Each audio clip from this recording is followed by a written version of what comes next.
Vasudevaya. Om Ajnanatimirandhasya Jnananjanashalakaya Chakshurunmilitam Yena Tasmai Shri Gurave Namaha. Shri Chaitanya Manobhishtam Sthapitam Yena Bhutale Swayam Rupa Gadamahyam Dadati Swapadantikam Vandeham Shri Guru Shri Yuta Padakamalam Shri Gurun Vaishnavanscha Shri Rupam Sagrajatam Sahagana Raghunatanvitam Tam Sajivam Sadvaitam Savadhutam Parijana Sahitam Krishna Chaitanya Devam Shri Radha Krishna Padan Sahagana Lalita Shri Vishakhamyatamscha He Krishna Karuna Sandho Dinabandho Jagatpate Gopesha Gopika Kanta Radha Kanta Namostute Tapta Kanchana Gaurangi Radhe Vrindavaneshwari Vrishabhanusute Devi Pranamami Hari Priye Vanchakalpatarubhyascha Kripa Sindhubhya Evacha Patitanam Pavanebhyo Vaishnavebhyo Namo Namaha Namo Vishnupadaya Krishna Preshthaya Bhutale Srimate Bhaktivedanta Swami Nityanamine Namaste Saraswate Deve Gauravani Pracharine Nirvishesha Shunyavadi Paschatya Destarine Jai Shri Krishna Chaitanya Prabhu Nityananda Shri Advaita Gadadhara Shri Vasadi Gaur Bhaktavinda Hare Krishna Krishna Krishna Hare Hare Hare Rama Rama Rama Hare Hare. All right, so once again, thank you all very much for joining on the session and giving me an opportunity to speak.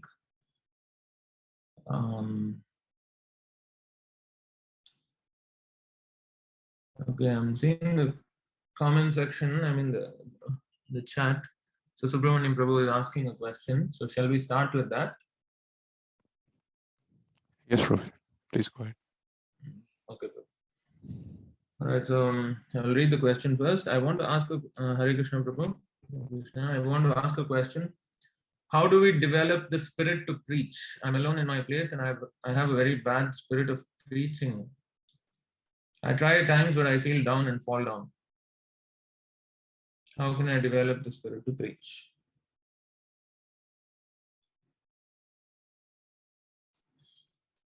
Okay.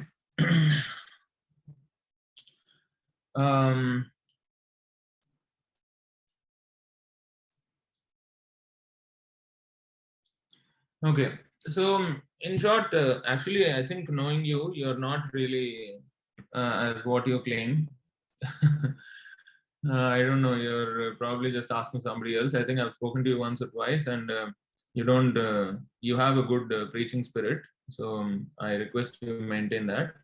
But since you're asking this question, how to develop the spirit to preach, it will come naturally. Actually, when we read the books and when we are just following the regular sadhana practices.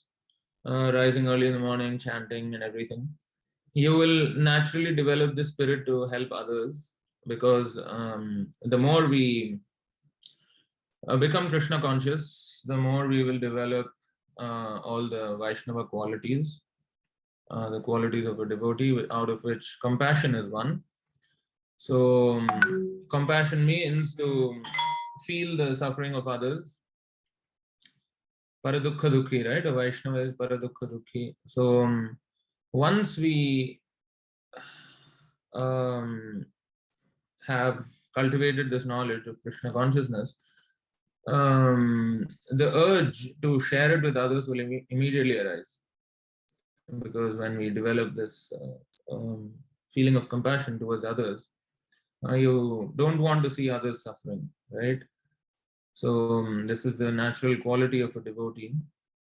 So the first step is, of course, to strengthen ourselves with a very strong sadhana. And the more we do that, the more we will develop the spirit to preach, right? And we also need to, we need to strengthen ourselves first with some philosophy of Krishna consciousness, because unless we have something, how are we going to give them, right? So we have to strengthen ourselves with the knowledge of Krishna consciousness by regularly reading and hearing in the association of devotees. And this will come automatically. And in the course of preaching, many times actually devotees become discouraged when they meet like opposing elements, or somebody who may come with some arguments. Sometimes you even get defeated, right? When you're preaching, sometimes somebody would come with some crazy questions. You probably don't know how to answer them, or you like become very frustrated because you were unable to convince him to either take a book or accept the philosophy of Krishna consciousness. So sometimes over and over again, when you meet such uh, people, you may get discouraged, but there's nothing wrong. That's how we learn, actually. You can always tell them that you can just take their contact details or something, and then you can always uh, ask the devotees, consult the devotees, and find out how to answer to such a question which you probably wouldn't have been able to answer, and then you can always get back to them like that. So we should always keep the spirit of preaching. So I would say it just comes with sadhana, strict sadhana, and keeping association of like-minded devotees who are always engaged in preaching activities. And when we hear about their experiences on how they bring people to Krishna consciousness, and so you will also get motivated and inspired. And I would say that's the easiest way to stay in that spirit of preaching. And as Krishna says also, right, in the Bhagavad Gita, I'm sure you know this verse, that unless we become a preacher, we won't become dear to Krishna. Of course, you can, any type of devotional service, any of the practices of devotional service, you can please Krishna by them, but preaching is what pleases him the most, right? There is nobody more dear to him than the one who preaches. So if you really are interested in becoming dear to Krishna, you have to try very, very hard to preach. And Krishna will give the intelligence, because preaching is not really about, becoming very puffed up that, yes, I'm going to change all of them. I'm going to bring about a revolution, of spiritual consciousness among all the people. No, we just have to sincerely pray to Srila Prabhupada and Krishna. This is what actually, when we were initial days, when we were going to the book table, right, in Singapore, like I was put on this service, like on the second day, I think, I arrived in Singapore. So, of course, I've had a lot of wonderful experiences, but in the beginning, of course, it was a bit difficult. But Sundar Prabhu would guide us in so many ways. He would always ask us to reveal our mind, especially after we come back. Like, we are sometimes very frustrated because we met some, very difficult people. So he would like spend 1-2 hours even at a stretch, asking how the experience was, and what kind of people we met, and what kind of questions they asked, and how many books went, and what were the answers we gave, and what could have been a better answer, like that. So he used to always tell us that when you go to the book table, first of all, you pray to Prabhupada and Krishna, you pray to Chaitanya Mahaprabhu, you pray to Panchatattva, to send the right people who will accept Krishna consciousness. And while you're preaching to somebody also, you pray to the super soul in the heart, because super soul is in everybody's heart, right? So you pray to the super soul in their heart to kindly give them the good intelligence to accept whatever words you're speaking. But of course, we have to speak the proper philosophy. So in the association of devotees, we learn all these things, and we speak, we present, and pray to Krishna to convince them, and that way preaching happens. So we should never become very puffed up that, oh, I'm the big preacher here and I'm going to convert all of them, and I'm a big book distributor. And no, we should just always pray to Krishna to send us the right people and somehow make our words potent enough to pierce into their heart and make them devotees. So the more we get people on board, the more we would also get inspired, the more we would like to help others. And this way, the spirit will always remain.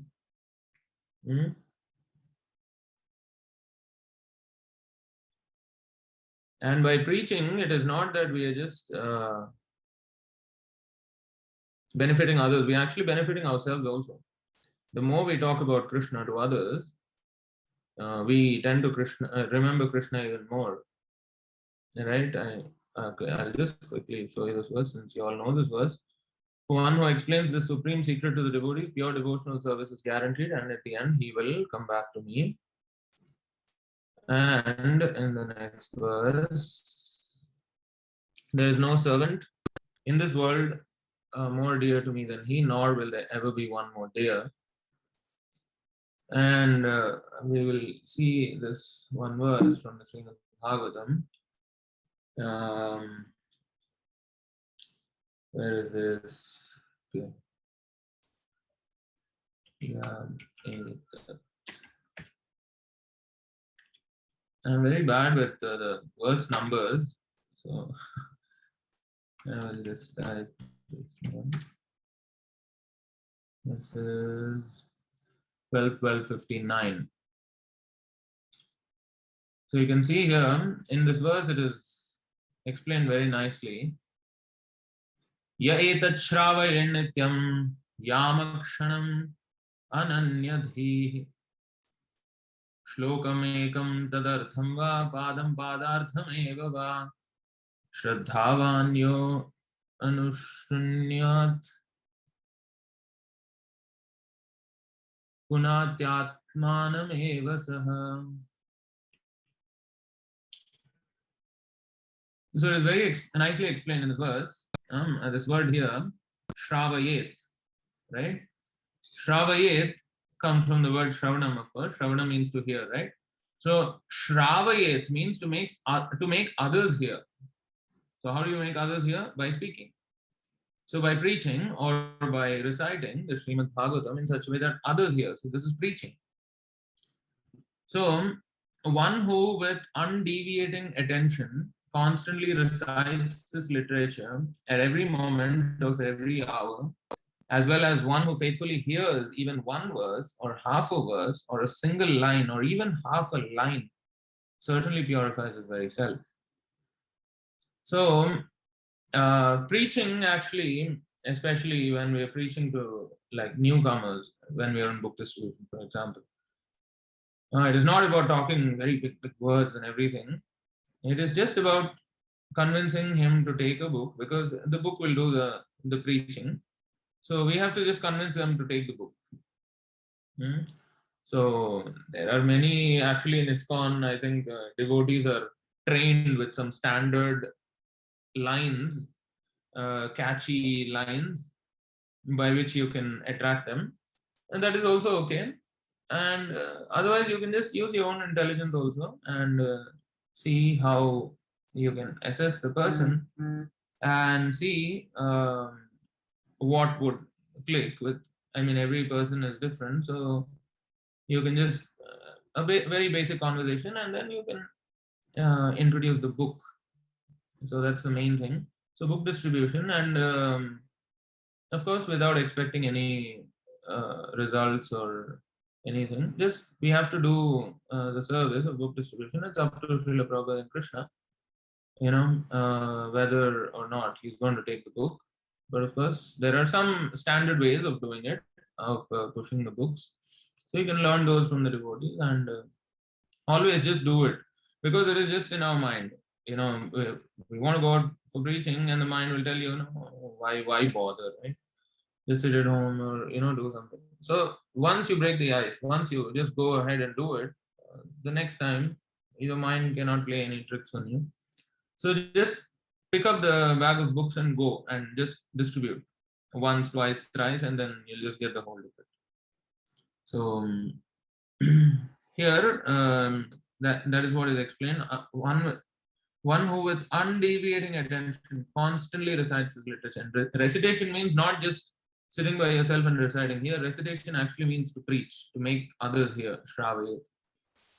So in this way, not only the one who is hearing, the listener, even the one who is reciting or preaching, he also gets purified. So this is the wonderful thing about preaching. The more we can remember about Krishna. So I think that's probably all I would want to say regarding how to maintain this preaching spirit. Does this answer your question, or do we need to go more in detail? Subramaniam Prabhu, are you there?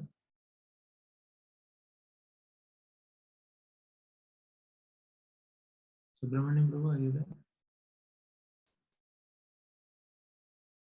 If that satisfies, if that answers your question, we can probably just move Yes, on. Prabhu. I think someone have agreement chatted. Okay. Yes, Prabhu. Yeah. So just go ahead and do it, Prabhu. We would like to hear a lot of book distribution scores coming from. I think you're in Bangalore, right? So you just take the books and go. And I think some devotees are doing book distribution and they're posting their results in the Krishna Inspiration, right? So you also inspire us from now. Just take it and go. Take the book and go. There's nothing more to say about it. So I think there's another question from Vrinda Mataji. Hare Krishna Prabhu, please ask me humble obedience. Hare Krishna. All glories to Srila Prabhupada. Prabhuji, since we know that we must avoid onion, garlic, and follow 4 regulative principles, but when I meet people who are completely against Krishna consciousness and they ask about why you don't eat onion, garlic, so I try to explain them. But still, many weird reasons. So sometimes I'm unable to answer. Can you please help to know what all we can make them understand about this topic?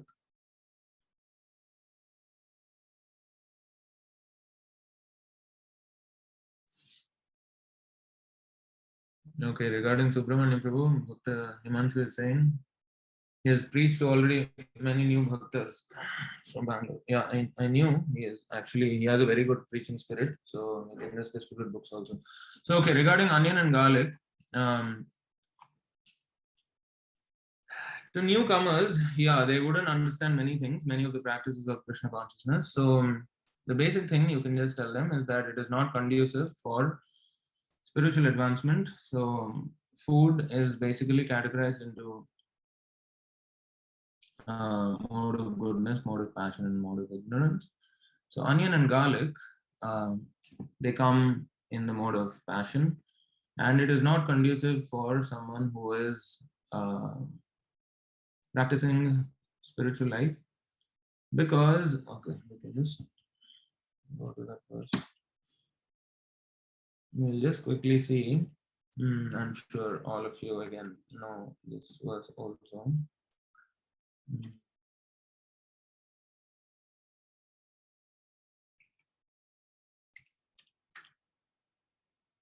Oh, sorry. 17, right?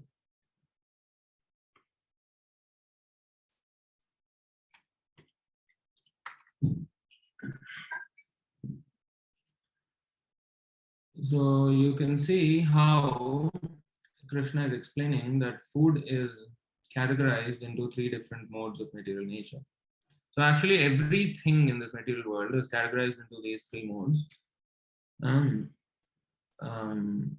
Actions and food and everything. So as much as possible, not as much as possible, if you're really serious about Krishna consciousness, if you really want to advance in our spiritual life, we have to follow the verdict of the scriptures and the spiritual master. So here it is explained that food in the mode of goodness. Right? We'll read the Sanskrit also. Ayu sattva arogya sukha priti vivardhanaah rasyaah snigdhaah sthiraah hridya ahara sattvika priyah. So now, for one who is situated in the mode of goodness, he is attracted to a certain type of things. Somebody who is situated in the mode of passion, he is attracted to a certain type of things, and same goes with those who are in the mode of ignorance. So, for those foods dear to those in the mode of goodness, increase the duration of life, purify one's existence, and give strength, health, happiness, and satisfaction. Such foods are juicy, fatty, wholesome, and pleasing to the heart. So, regarding onion and garlic, they do not fall in this category because onion and garlic are said to be very heaty, and it's not good for the body because it gives rise to, it makes us lusty, or it gives rise to material hankerings. And that's the effect of onion and garlic. Whether they believe this or not, this is what the Shastras say, because you can see here in the next verse. Yatayamam gatarasam puti paryushitam chayat uchishtam apicha medhyam bhojanam tamasa priyam. Food prepared more than 3 hours before being eaten, food that is tasteless, decomposed, and putrid, and food consisting of remnants and untouchable things is dear to those in the mode of. Sorry, we skipped one. Okay, sorry. Katvam la lavan natyushna tikshna ruksha vidhahinaha ahara rajasasyeshta dukkha shokamaya pradah. Foods that are too bitter, too sour, salty, hot, pungent, dry, and burning are dear to those in the mode of passion. Such foods cause distress, misery, and disease. So, onion and garlic are actually pungent, very, very pungent, right? So, this is in the mode of passion, and such foods cause distress, misery, and disease. Although they claim that onion and garlic actually have medicinal qualities, they may, garlic especially, they may have some medicinal qualities, but there are always other alternatives in the Ayurveda science. It is all there. We can avoid this garlic completely. No need to even take it as a medicine. Should not, actually, not no need. We shouldn't even take it for medicinal purposes. There are other alternatives that we can accept. So this is just not conducive for spiritual advancement. It causes distress, misery, and disease. Distress could be even by material hankerings and all these things. This is also distress, right?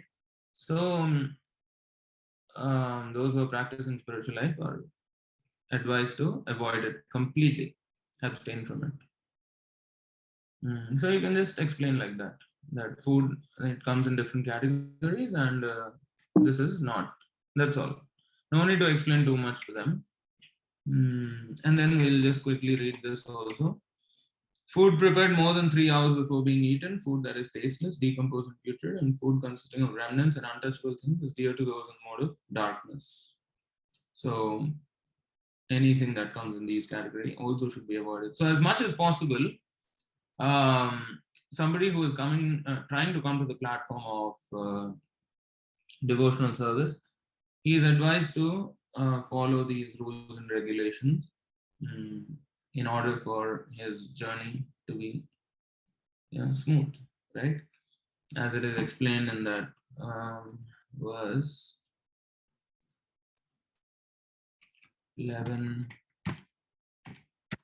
13, 6, if I'm not wrong.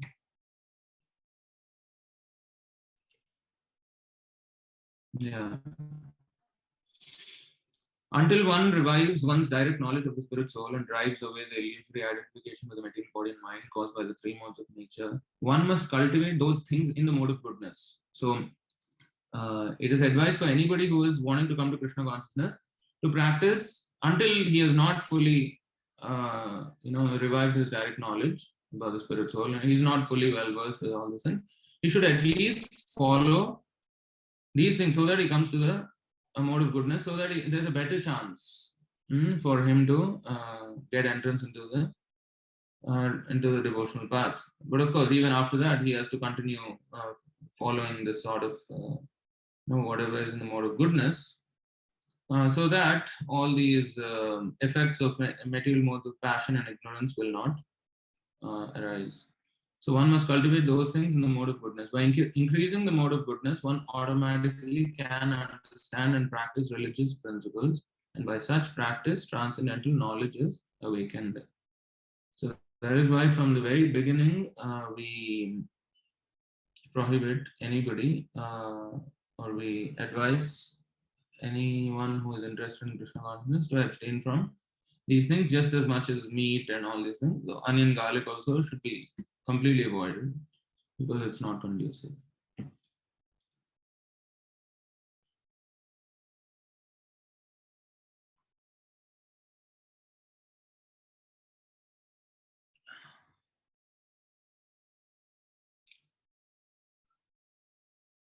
Yes, so I think Suval Prabhu is also quoting that verse, very important verse, from Bhagavad Gita chapter 3, text 11 purport. You can see that also.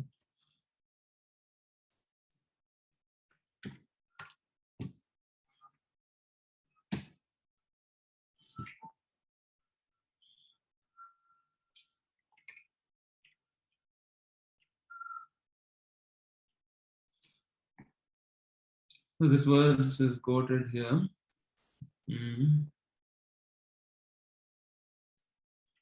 Ahara shuddhau sattva shuddhau dhruva smriti lambhe sarva granthinam vipramokshaha. By the performance of yajna, one's eatables become sanctified, and by eating sanctified foodstuffs, so since it is not offerable, all these only sattvika ahara, food in the mode of goodness, is offerable to Krishna. So we cannot offer this in sacrifice, we cannot offer it to the Lord. And by eating sanctified foodstuff, that means prasadam, one's very existence becomes purified. By the purification of existence, finer tissues in the memory become sanctified. And when memory is sanctified, one can think of the path of liberation. And all these combined together lead to Krishna consciousness, the great necessity of present day society. So all these things are actually very, very subtle.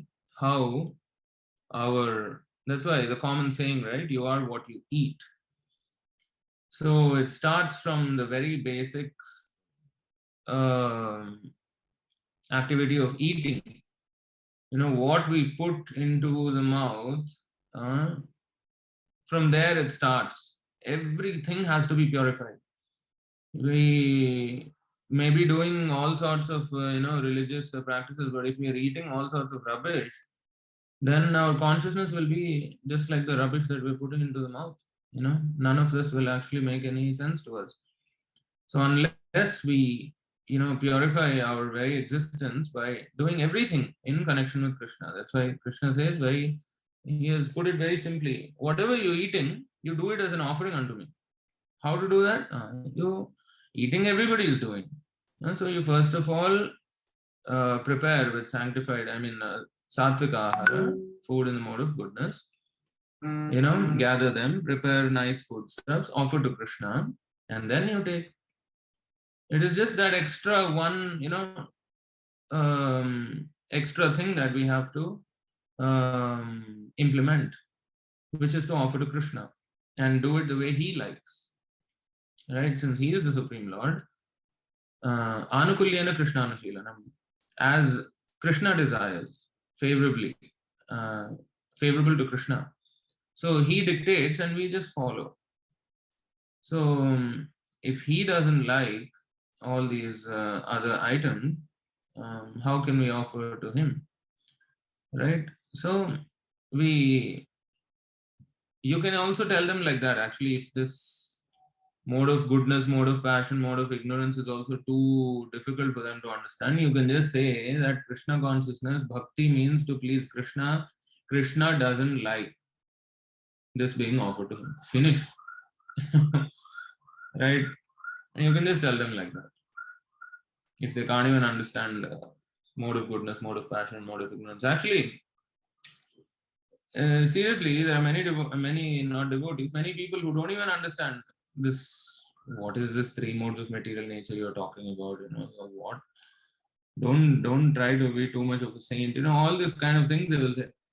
So you just tell them, I have offered my life to Krishna. So now I am only willing to do what Krishna asked me to do. So Krishna is saying this. So Krishna doesn't like onion. Finish. What else to say to them? They don't want to understand.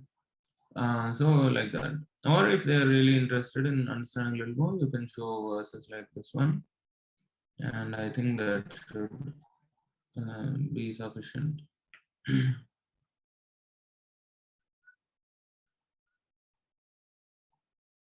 And also, we can also see 313, how devotees they take only food which is offered for sacrifice. Of course, offered for sacrifice means to offer to Krishna. And the devotees of the Lord are released. Okay, we'll read the Sanskrit also. Yagnasishtasana santo muchyante sarvakilvishaihi bhunjate te tvagham papa ye pachanti atma karanat. The devotees of the Lord are released from all kinds of sins because they eat food which is offered first for sacrifice. Others who prepare food for personal sense enjoyment verily eat only sin.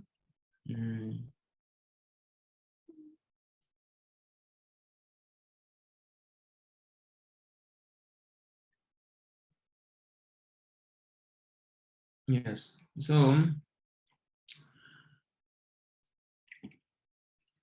for personal sense enjoyment, they, especially materialists, they like this onion very much because it boosts their senses, and it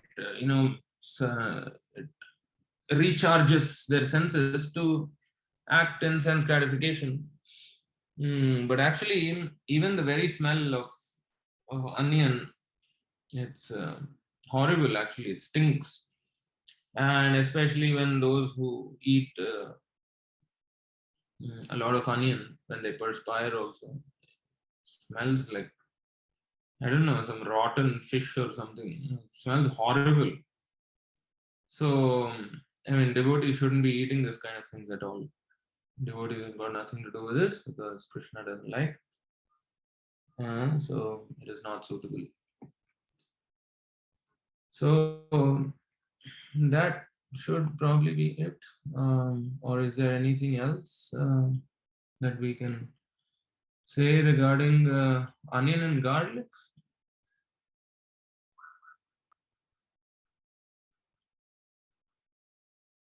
That should probably answer their question if they wish to understand. That's all you can tell them. So if that answers your question, we can move to any other question there may be. Krishna Prabhuji. Dandavat pranam, all glories to Srila Prabhupada. I understood, and thank you for explaining through the verses also. Prabhuji, one more thing, like sometimes people say that, okay, you don't take intoxications, you say that no drinking and smoking also. But when you take the medicines have like usually alcohol, like some amount of it. So why do you take even that? Then, like, what should be our answer to that also? Yes, actually, devotees, as much as possible, we should avoid medicines also with alcohol in them. Why we should take medicines with alcohol? Like especially this cough syrup and all that, they have a lot of alcohol inside. And any other medicines also which have alcohol, devotees shouldn't take. There are so many home remedies for cough and sore throat and all this kind of thing. So we shouldn't take at all. As much as possible, just don't take any medicine of, I mean, this sort of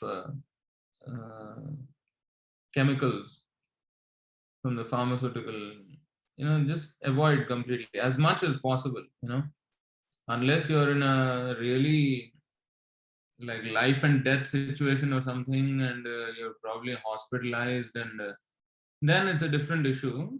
Then, of course, to save the life of the devotee is the first priority. And generally, in these English medicines and all, they have like very quick results as compared to Ayurveda and herbs and all these things. So, if it is a really serious issue, then yeah, in worst case scenario, if there's nothing else available, then yes, you can take. But otherwise, no, you shouldn't take any of these medicines at all. They do more harm than good, actually. So as much as possible, you should avoid all kinds of these crazy medicine, and you should just look for Ayurvedic, like herbal alternatives. So please don't consume any alcoholic medicines. Anyway, the real medicine is the holy name, right? You can see this verse from the Mukundamala Stotra, 32 maybe. Yeah. Vyamoha prashamaushadham munimano vritte pravrityaushadham Daityendrartikaraushadham tribhuvane sanjeevanaikaushadham Bhaktyatyantahitaushadham bhavabhaya pradhamsanaikaushadham Shreya praptikaraushadham pivamana Shri Krishna divyaushadham. O mind, please drink the transcendental medicine of Sri Krishna's glories. It is the perfect medicine for curing the disease of bewilderment, for inspiring sages to engage their minds in meditation, and for tormenting the mighty Daitya demons. It alone is the medicine for restoring the three worlds to life and for bestowing unlimited blessings on the Supreme Lord's devotees. Indeed, it is the only medicine that can destroy one's fear of material existence and lead one to the attainment of the Supreme Lord. So this medicine we should drink in abundance. I mean, in large quantities we should drink this medicine. What is that? Glories of Krishna. And when we are spiritually, in a blissful state and satisfied, naturally bodily discomfort also will not occur. If we lead a regulated life, then all these bodily discomforts will not also occur. When we misuse this body, when we exploit the body for sense gratification, that gives rise to a lot of diseases. But if we follow the principles and lead a regulated life, then there won't be any need for us to visit a doctor also. So we should continuously just be engrossed in listening to the glories of Krishna, and all these diseases will be kept at bay. Of course, we are in the material world. Birth, death, old age, and disease are part and parcel of life here.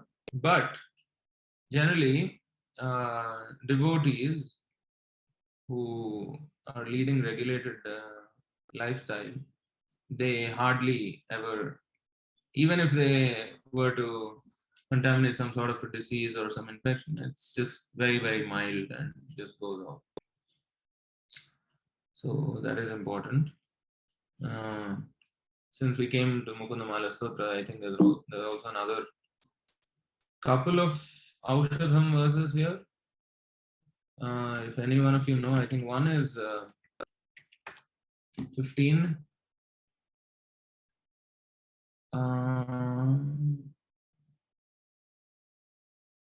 Yeah, Vyadhis, Chikitsam. Chikitsa also here means medicine or cure. I think there's another one also. Anyway, we'll see this also. Oh, people, please hear of this treatment for the disease of birth and death. It is the name of Krishna. Recommended by Yajnavalkya and other expert yogis steeped in wisdom, this boundless eternal inner light is the best medicine. For when drunk, it bestows complete and final liberation. Just drink it. It's like in Nike, you know, just do it. This one, just drink it. So this medicine we should drink. What is that? Name of Krishna, or the glories of Krishna. Name, fame, quality, pastime. Anything about Krishna. This we should drink in large quantities.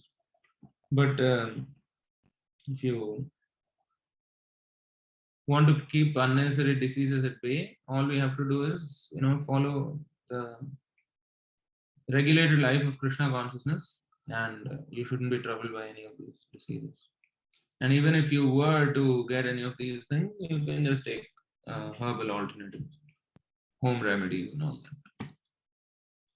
There are plenty of them. I think we have some among our ISKM devotees. There are some Ayurvedic. Yes, this one also Vishwambar Prabhu has shared. 37, yeah. This was.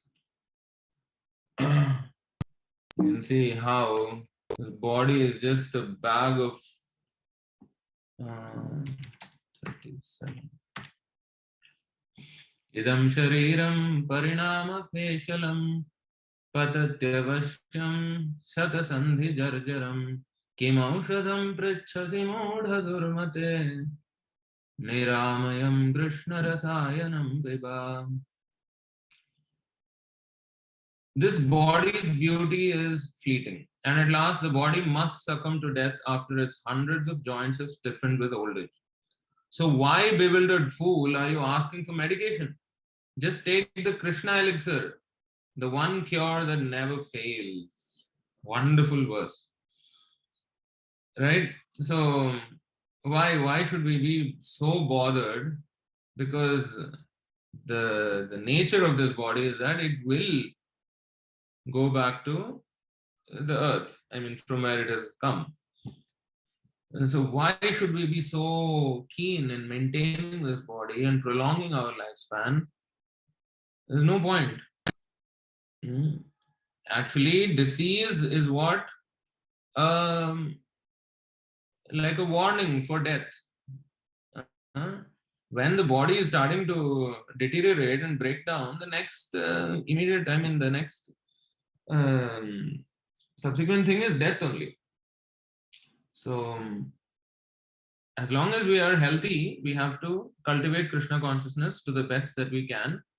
And if disease and all these are coming, so these are signs that death is coming near. So we have to prepare even more with full vigor. We have to start preparing. Okay, diseases have come. Okay, something, death is coming. So it's unavoidable. It's inevitable. So these are early warnings, early signs of death. So this medicine, Krishna elixir, the one cure that never fails. How nice it would be if a pharmaceutical company can have this sort of a tagline, no? The one cure that never fails. But unfortunately, no. All these medicines will just fail. They will make you also fail. So we should just stick ourselves to Krishna consciousness and not bother so much about. Of course, it's probably easier said than done when we are in that sort of situation. I think but I mean, the more we strengthen ourselves, that's why while we are in a healthy condition of life, right? Turnam yateta napated anumrityu yavan. while we are still in an able condition, a healthy condition of life, we have to cultivate and we have to strengthen ourselves. There's no point crying at the time of death, or just prior to death. Oh, now I'm going to die. Now what am I going to do? Too late, no?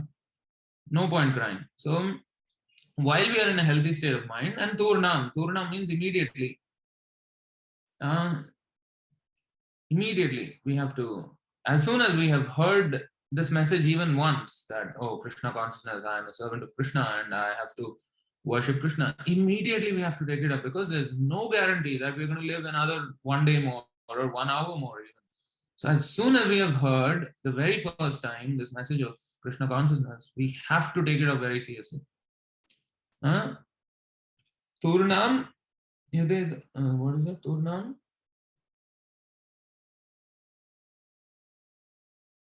Anumrityu yavan. This body is always, it is subject to death. As it is said here also, beauty is fleeting and at last the body must succumb to death. So it is always going towards death only. So while we are still in a healthy condition, like even here he says, right, in Mukundamala Sutra 3 is it? Or 35, I think, sorry. No, 33. This very famous verse, Prabhupada used to chant every morning, I believe. I heard from some devotee. Krishna tvadiya pankaj panjarantam adyaiva me vishatu manasa rajahamsa prana prayana samaye kabhavata vittaihi kantavarodhana vidhau smaranam kutaste. So Srila Prabhupada used to chant this verse every morning as soon as he wakes up. O Lord Krishna, at this moment, let the royal swan of my mind enter the tangled stems of the lotus of your feet.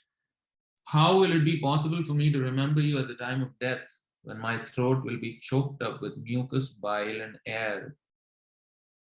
What is this royal swan? What is being talked about here? So basically, it means the royal swan, actually the swan, it likes to play with the lotus stems within the water. It always resides in very nice clear waters, nice clear lakes where there are lotus flowers. And the swan is always accustomed to, playing amongst these lotus flowers and stems. So similarly, King Kulashekara is saying in this particular verse that let my mind also similarly become engrossed in thinking of your lotus feet. Let it always be engrossed in thinking of you while still in a healthy condition. Because at the time of death, when my throat will be choked up with mucus, bile, and air, how am I going to remember you? It will be impossible. When there are all these imbalances within the body and the body is starting to break down, how can we think of Krishna? It becomes very, very difficult. So why should we delay it until that point? Always, whenever a young devotee joins Krishna consciousness, all his relatives become the advisors suddenly. They will say, no, this is too young for you, this age is too young. When you grow old, then you should take up to this process even if you wish to. So I was also advised like that by one of my aunties and also one of my grandmothers. So I told my grandmother, okay, agreed. Now you're old, right? Are you willing to do it? You're old. You're almost on the verge of death. Of course, I didn't say that. I said, you're old. You are advising me that I should take it in my old age. So now you're old. Why don't you take it up? She says, no, my path is different. I said, see, that's the problem. You cannot teach an old dog new tricks. So it becomes very difficult. And on top of that, when the body is starting to break down, what can you even think of? how can you remain in a right frame of mind? If you have not practiced all your life, how are you suddenly going to change everything and come to the platform of Krishna consciousness at the end of life? It's not possible. So therefore, Kaumaram acharet prajna dharman bhagavataniha. From the tender age of childhood, we have to start. And if we hadn't had that opportunity, never mind, Turnam, better late than never, immediately, as soon as you've heard at least. When did you hear? Oh, when I was 40 years old. Okay, start when you're 40. No problem. Better late than never. Oh, I heard when I was 60 years old. Okay, start 60. At least. Turnam. Immediately one must. As soon as he hears this message, he must start.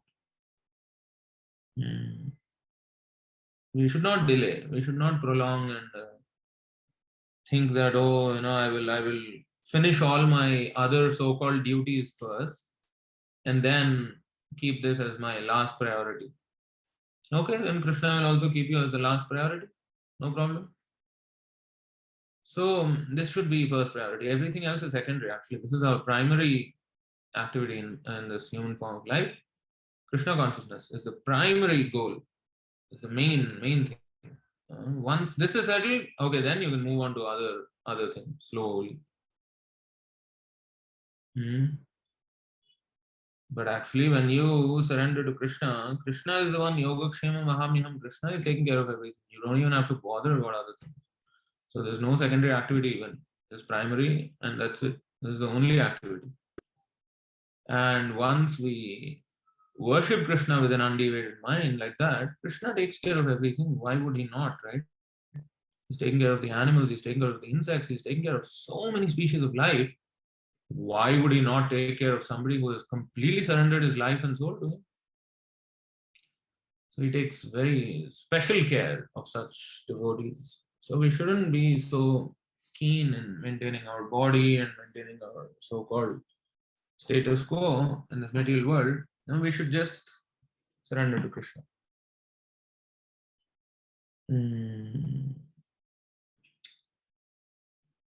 Does that answer the question? Yes, Prabhuji. Thank you so much for enlightening me on this topic. Hare Krishna, Hare Krishna. Hare Krishna, Jai Shri Prabhupada. Jai Shri Prabhupada. Himanshu Bhakta Himanshu is asking, 32nd verse covered? Yes, covered. Yeah. Mukunda Mala Stotra 39. What is that? 39? We'll see that also.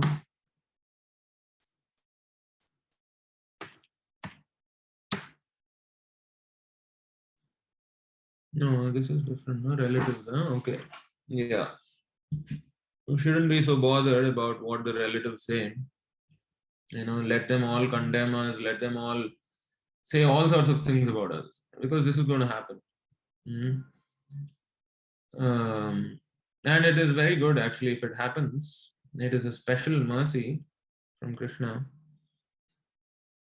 Generally, all your family members become your enemies as soon as you become a devotee. But then if you start thinking that, oh, see, because I became a devotee, my family members are going away from me, so I made a big mistake. So I got the sign, I got my answer, so I'll just leave Krishna consciousness and go back to family, because family is important, family is everything. It's a total blunder.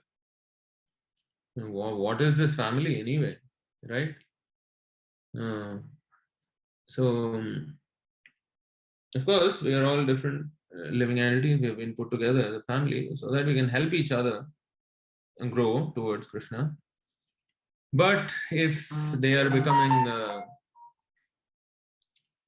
an obstacle, there's nothing wrong in disobeying them or even abandoning them. Like you can see here. 39 Tyajantu bandhava sarve nindantu guravo janaah tathapi paramanando govinda mama jivanam. Let my relatives all abandon me and my superiors condemn me. Still the supremely blissful Govinda remains my life and soul. There's actually another verse also here in the Mukundamala Sutra, I think 43, if I'm not wrong.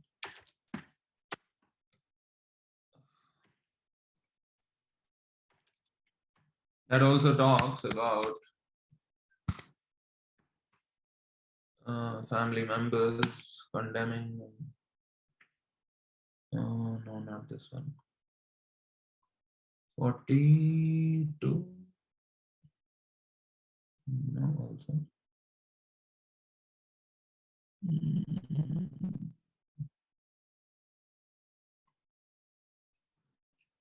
Somewhere 40 something. So we'll just 40, 47, is it?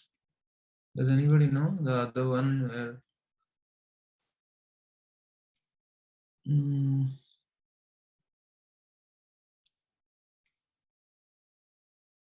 Probably 47.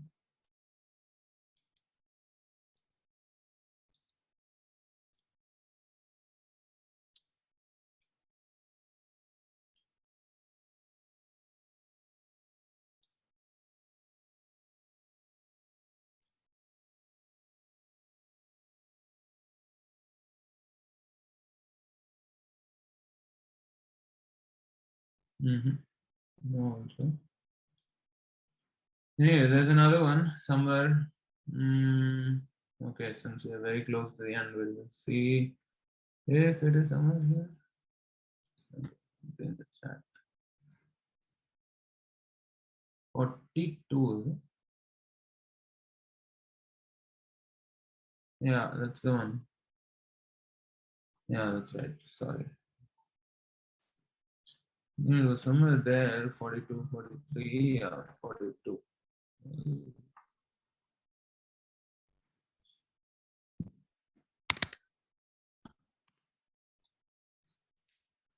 Because we always have to remember that it is Krishna that we are here to please, not family members, not friends, nor anybody else.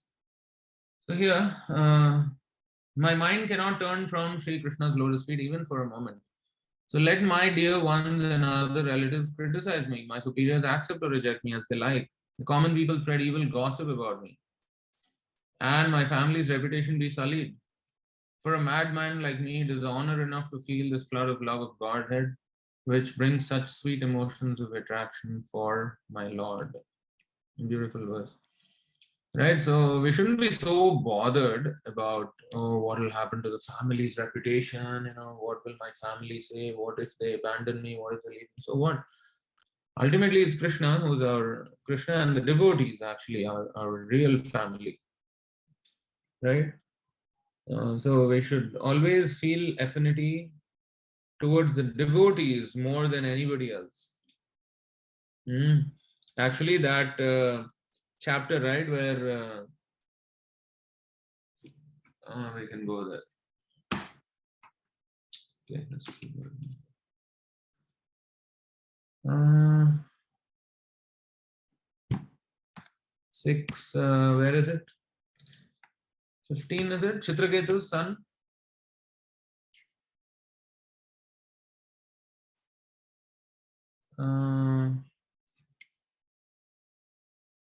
Lamentation, yes. Maybe 15. What the son says when he came back, when Narada Muni brought him back. So we should remember this actually, that family, although there are some big bonds of affection and all that among family members, it is actually just as baseless as this. Okay. Here we can actually, would anybody like to read the translations? We can actually read. So basically the context is that Chitraketu, he had how many wives? Like thousands or millions or what? How many? Several wives he had actually. And he didn't get a son from any of them. And he, he was morose.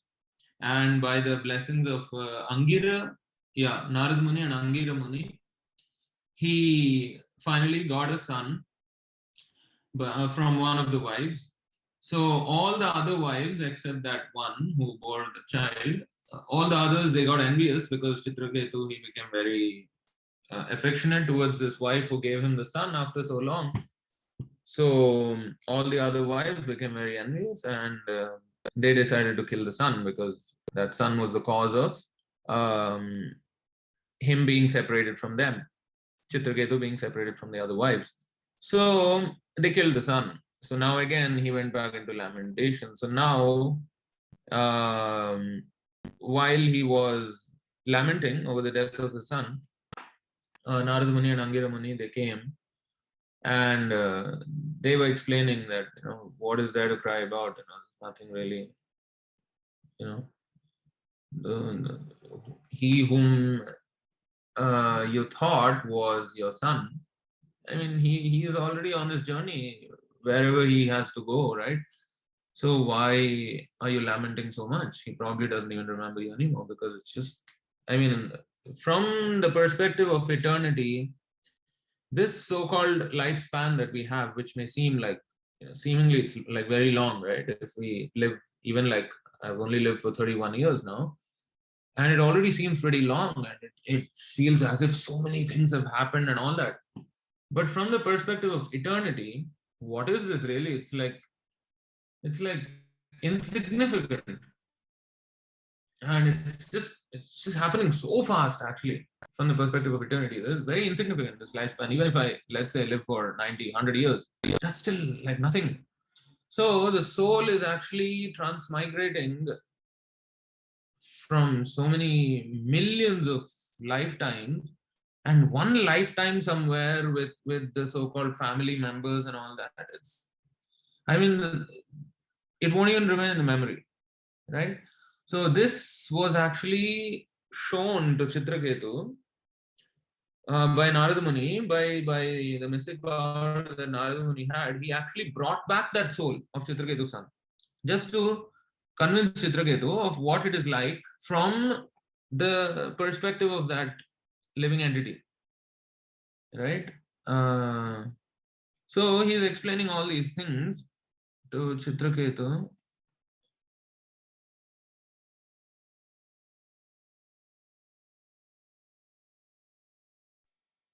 Maybe read it, or Yeah, just I was reading the verse that Preeti Karunath Prabhu shared in the chat. Yeah, we'll get to that later on. We'll just scroll this down. Is there a way in this database that we can see only the translations? Or we'll have to go through the entire purport and then scroll like that? Yeah. Okay, I'll scroll for you all. Yes. Any one of you all can read the translation? yeah, read this one. Just a second. Let me see what the first verse is saying here. Yeah. Okay. This is what they instructed. Okay, we'll start from here. Yes, bro. You can read. O king, what relationship does this dead body which you lament have with you? And what relationship do you have with him? You may say that you are now related as father and son, but do you think this relationship existed before? Does it truly exist now? Will it continue in the future?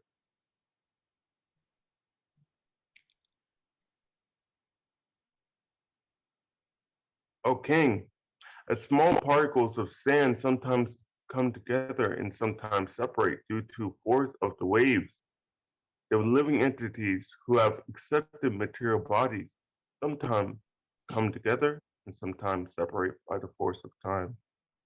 You see, you can just imagine. I mean, there's a flowing river, for example, and there are so many things that are flowing along with the river. There's straw, there's sand, there's this, there's that. And by the force of the waves, they sometimes may come together and then just separated again. They probably never meet again. So what we believe, with our limited vision as our so-called family members, it is actually just as temporary as this meeting. There's also that other verse, right? In the which 7th canto, brief meeting of travelers. It is just like, let's say we are at a subway station or a bus stop or somewhere, and we come in close contact or close proximity with a lot of other people whom we never met before, and we are probably never going to meet them after that one ride in that bus or train or whatever. But just for that short moment, we came like with very close proximity with a lot of people. So now if we think that, oh, I've come into so close proximity with him, so I have to stay with him and I cannot be separated from him, and that's it, he's my, I mean, this is foolishness, right? So family is also actually exactly like that. By the force of time, we have come together. So the best we can do is to help each other go towards Krishna, because that is the only relationship which is not going to be frustrated. We're not going to be frustrated only in our relationship with Krishna, but any other relationship is temporary. So the best we can do is to help each other go towards Krishna. That's all. So you can just imagine this verse. I mean, it's so instructive actually. Just like sand and all these come together and go away. Similarly, we are just coming together in this one lifespan, and we might probably never meet again. All these so-called nice, sweet things that they say that, 7 lives we are going to stay together and all this kind of thing. Yeah, it may sound very nice and sweet, but that's not the reality. We'll probably never even meet again. Most likely we'll never meet again at all. So therefore, we should stop dreaming and accept the reality that it's just very temporary. So okay, what do I do in this brief period that we are together? Okay, help each other and go towards Krishna. That's all. That's the best we can do. And if that's not happening, if they are becoming an obstacle, our so-called family members are becoming an obstacle, Prahlad Maharaj has shown how we can completely disobey. And in fact, he went to the extent of even garlanding the murderer of his father. So, of course, please don't go to that extent. But it's not like you have to, obey father, mother. Mother is first God, and all these things exist in India only. Especially in South India, mother is first God, father is second God. Please, they're not God. Yes, no doubt they play an important role in bringing us into this world, but they themselves should first of all know what is the real purpose of this human form of life, and they should know their responsibility. And if they are stopping the children from coming to Krishna consciousness, like what happened in the case of Prahlad Maharaj, he just abandoned his father, right? So there's nothing wrong in that. Did Prahlad Maharaj become any less of a devotee just because he abandoned his demon father? No, he is glorified even more. Until today we chant his name, Jai Prahlad Maharaj. So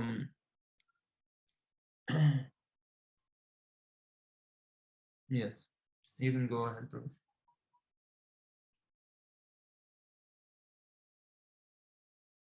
Hare Krishna.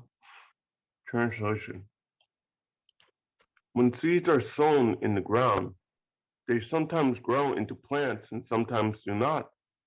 Sometimes the ground is not fertile, and the sowing of the seeds is unproductive. Similarly, sometimes a prospective father, being impelled by the potency of the Supreme Lord, can beget child, but sometimes conception does not take place. Therefore, one should not lament over the artificial relationship of parenthood, which is ultimately controlled by the Supreme Lord. So he was lamenting over not getting a son. So that is also dependent on the Lord. right? Then, yeah. O king, both you and we, your advisors, wives and ministers, as well as everything moving and not moving throughout the entire cosmos at this time, are in a temporary situation. Before our birth is situated did not before our birth, this situation did not exist. After our death, it it will it will exist no longer. Therefore, our situation is temporary, although it is not false. Yeah, so in this way, they, Narada Muni and Angira Muni, they are actually advising Chitraketu not to lament. But I actually want to draw your attention to this. I think probably it's in the next chapter, if I'm not wrong, where the living entity is speaking actually, because he was so perplexed to hear that Chitraketu was actually his father at some point of time. Probably it's in this chapter. Just give me a minute.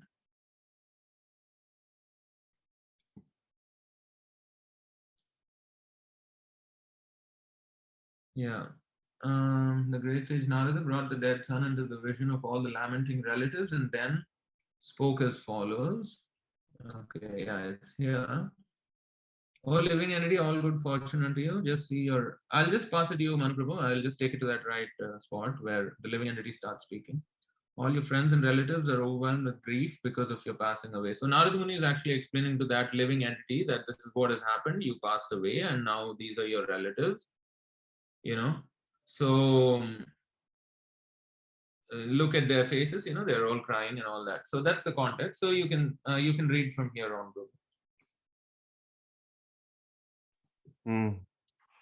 Because you died untimely, the bounds of your lifetime still remains. Therefore, you may re-enter your body and enjoy the remainder of your life, surrounded by your friends and relatives, accept the royal throne and all the opulences given by your father. So he's being offered everything by Narada Muni, and see what the living entity said.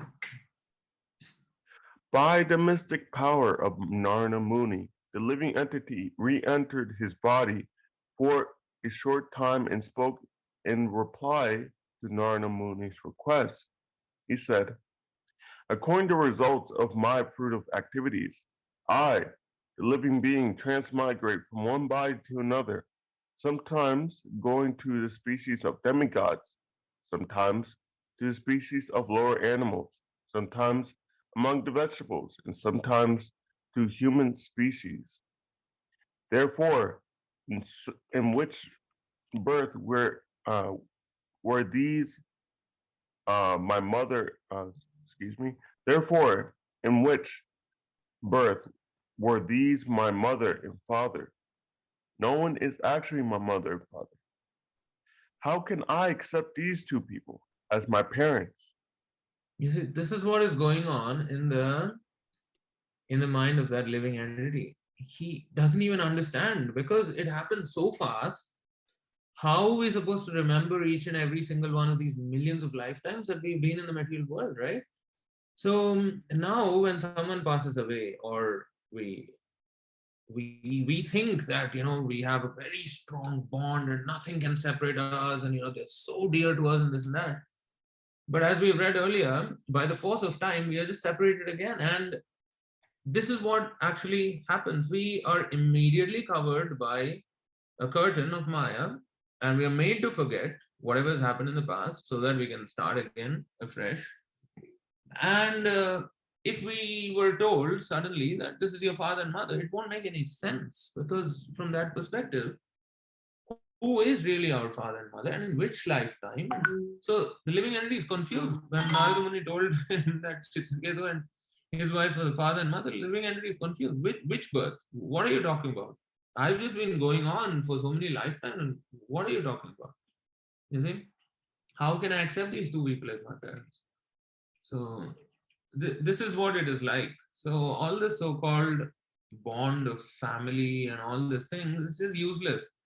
It's all going to be over with the end of this body. It's all finished completely. So there's no point trying to, please the family members and this and that, because these are all temporary relationships. We have to only and only please the Supreme Lord Krishna, and of course the spiritual master.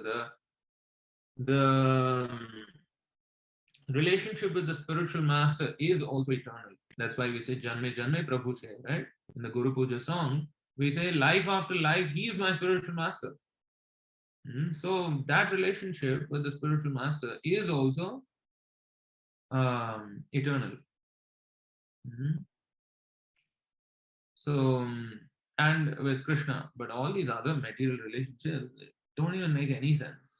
So there's no point giving so much of attention and effort to try to fix these so-called relationships and also try to balance bhakti and this and that. No. If any of the family members become an obstacle, it is okay, to just delete them from our life, just delete as you press in the keyboard, finish. What have we got to do with them? Why? Yeah, you can try because they're family members and you have probably some understanding. You can try to preach to them, but if they're just not willing to accept, why break your head over a person who is faithless? Rather, you preach to somebody who is, who can yield some good result.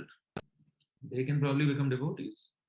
So that way, we should just okay, we can just quickly go to that other verse and we'll come back here. We'll continue what else the living entity said, but we'll just quickly see this one. This is another thing that you can do when family members come up with some suggestions. Here, would you like to read this? Anyone, or would you like to read it, Manu? Hare Krishna, Prabhu. Yes, someone else. Okay, Prabhu. An intelligent man in the human society should make his own program of activities very simple. If there are suggestions from his friends, children, parents, brothers, or anyone else, he should externally agree, saying yes, that is all right, but internally he should be determined not to create a cumbersome life in which the purpose of life will not be fulfilled. Yes. So this is especially in the case of those who are still dependents, right? Like you're underage, and especially in India also, I think there's some legal age before which you cannot leave the house or something like that. So of course, don't create trouble for the temple. Oh, I deleted, I heard, in that session, Zoom session, Vraja Kishore said, delete, oh, I deleted and I hid in the temple. Then the devotees, the father, mother came to the temple and created a ruckus there. Please don't do this kind of things. In such cases, what you do is, if they're coming up with suggestions, since you're still under their care, just for the sake of it, agree with them verbally. Oh, yes, you have suggested very nicely. Yes, I'll do exactly like that. Yes, I didn't think of that, but wonderful, very well said. Say like that just to please them, and they will calm down. When you agree with them, just verbally, they will calm down. They will think that they have gained control over you. But after that, you just do what you're required to do only, what you're supposed to do only. Take guidance from the devotee and do what you're required to do only. Don't go and follow their instruction. But just for the time being, just to calm them down, just say, yes, that is all right. But internally, he should be determined not to create a cumbersome life in which the purpose of life will not be fulfilled. So like that. So this is how we use intelligence in how to tackle problems with, among family members, especially when you're still not, you've probably not reached the age, or you're not even probably confident. Don't prematurely go and take some drastic step and end up in trouble and get the temple and devotees also in trouble. So you consult and wait for the right time, pray to Krishna, right? And the time will come. It can only happen with Krishna's blessing, right? So you pray to Krishna, pray to Srila Prabhupada to give you the opportunity to serve Krishna in this way. If you desire to serve full time, yes, that's most glorious, but you should still do it properly, so that it will last. Otherwise, they can always come and pull you back. That has also happened, and there have been devotees who have joined full time, and they get dragged out of the temple by their parents and taken back home and fed all kinds of meat and everything, all sorts of things, and then finish all his chance of becoming a devotee. After that, finish. No, you can. It becomes very difficult like that. So wait for the right time, and you know. So yes, so we'll go back to that part where we were reading uh, about Chitraketu's son. Yes.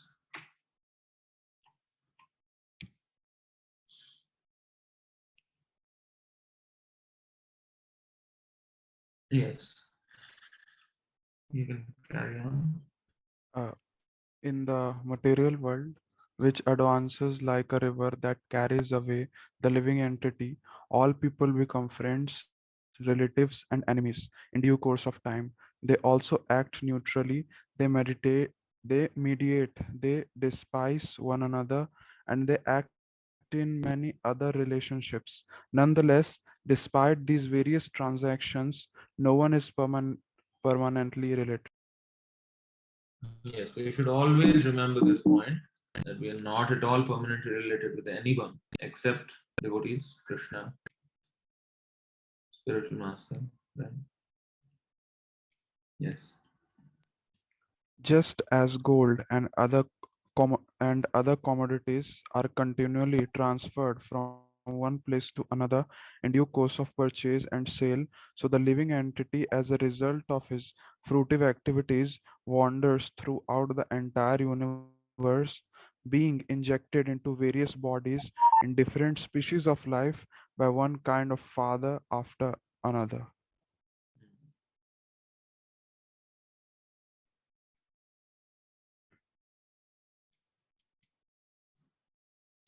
A few living entities are born in the human species, and others are born as animals.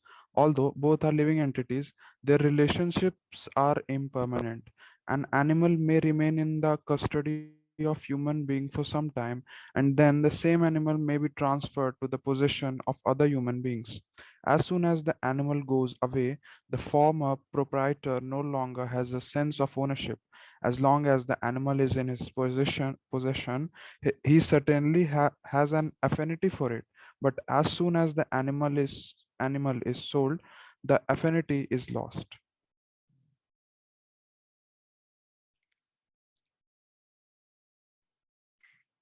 Even though one living entity becomes connected with another because of a relationship based on bodies that are perishable, the living entity is eternal. Actually, it is the body that is born or lost, not the living entity. One should not accept that the living entity takes birth or dies. The living being actually has no relationship with so-called fathers and mothers. As long as he appears as the son of certain father and mother as a result of his past fruitive activities, he has a connection with the body given by that father and mother. Thus, he falsely accepts himself as the son and acts affectionately.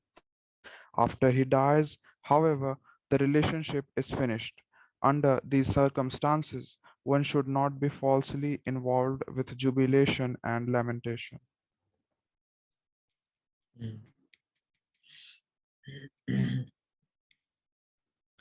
The living entity is eternal and imperishable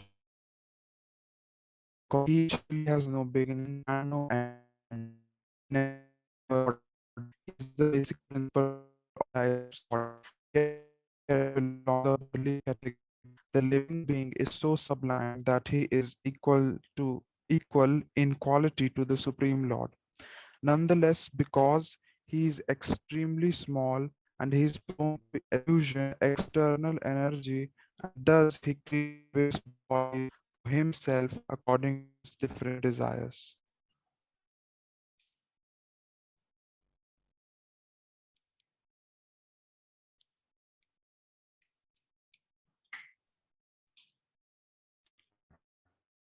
Purport. In this translation, for this living entity, no one is dear, nor is anyone unfavorable. He makes no distinction between that which is his own and which belongs to anyone else. He is one without a second. In other words, he is not affected by by friends and enemies, well wishers, or mischief mongers. He is only an observer, a witness of the different qualities of men.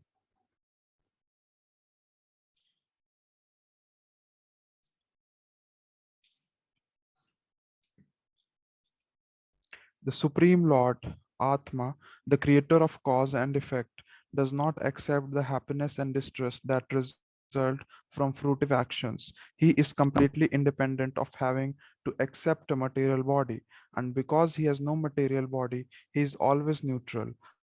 The living entities, being part and parcel of the Lord, possesses his qualities in a minute quantity, therefore, one should not be affected by lamentation.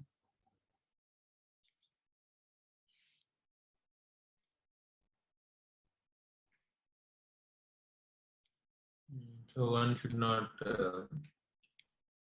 wrongly understand that here Atma and Paramatma is the same. Here specifically, Srila Prabhupada has explained that here Atma refers to the Supreme Lord. So he's completely independent of having to accept a material body, and because he has no material body, he's always neutral. So it is pertaining to the Supreme Lord, but here he is known as Atma, but actually it's the Super Soul. Since we all know there are two birds sitting, just like two birds sitting on a tree. There's the soul and the Super Soul situated in the heart. So here it is talking about the Supreme Lord.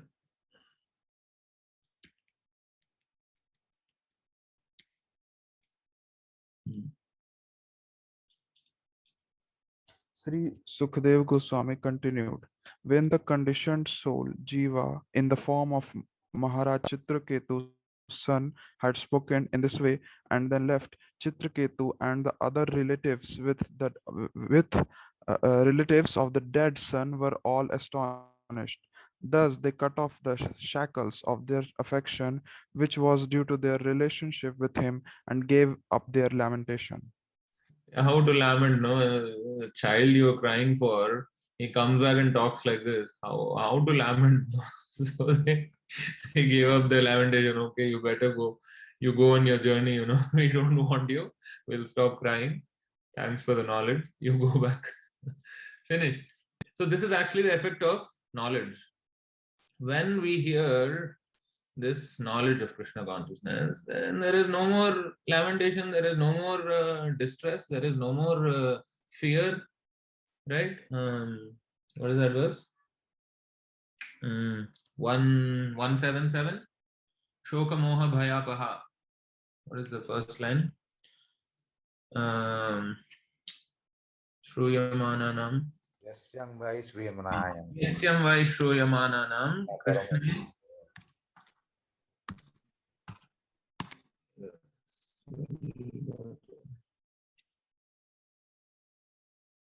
कृष्णे परमपुरुषे भक्तिरुत्पद्यते पुंसं शोकमोह भयापहा. So simply by hearing, simply by one's giving oral reception to this Vedic literature, the feeling for loving devotional service to Lord Krishna, the Supreme Personality of Godhead, sprouts up at once to extinguish the fire of lamentation, illusion, and fearfulness. So anything that we hear about this transcendental subject, the transcendental subject matter means it begins with understanding first of all who we are. So that's exactly what, the basic first instruction of the Bhagavad Gita, that we are the soul and not this body. That is exactly what Chitraketu's son is also explaining to all those who are present there. And just by hearing that, everybody became free from lamentation. No more lamentation. Okay, understood. Go back. You're not our son. Okay, finish. You never had a son. Finish. What more is there to cry? Once we hear this knowledge, that's why knowledge is so important. But when we are simply in the assembly of everybody who's lamenting, you see everybody crying, you also start crying. Right? You just get carried away by the atmosphere of that place. Oh, everybody's going, I also cry. Finish. right? So that's why we always have to associate with devotees who have this knowledge. So by hearing this knowledge over and over again, we will be able to conquer the mind, which is always being influenced by these three modes of material nature. So by this knowledge, we can immediately transcend the three modes of material nature and see from this perspective of the spirit soul. So that is why this knowledge is very, very important. We have to always keep ourselves in the presence of devotees who are sharing this knowledge of Krishna consciousness, and we have to always also read books and all these things. So this itself is, this itself will solve a lot of our problems. So this lamentation problem is gone. Fearfulness is also another thing. Even the fear of death, simply by hearing, I think there's this verse also.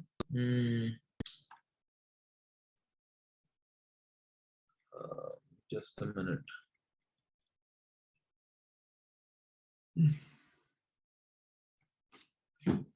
It here.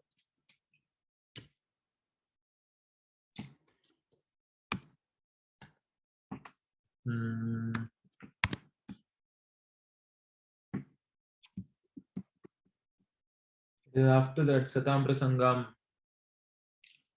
325, 25. So 26, 27, somewhere there.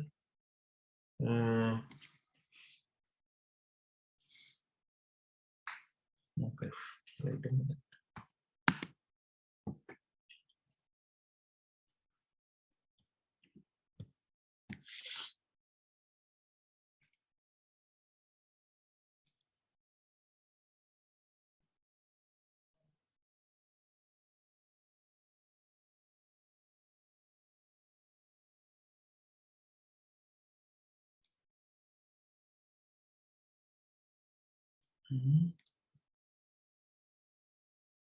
Is it here?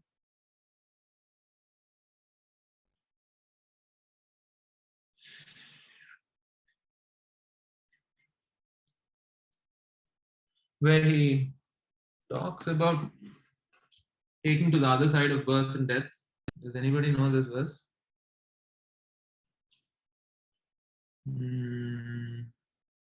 Yes, that is 3:29:39.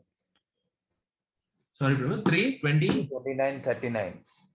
29:39. Huh? I thought it was after this one, Satam Prasangam. 29:39.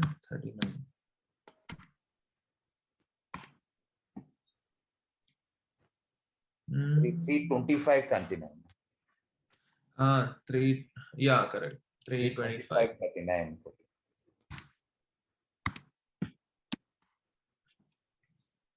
39:40, yeah, both. Yes. Thank you, Prabhu.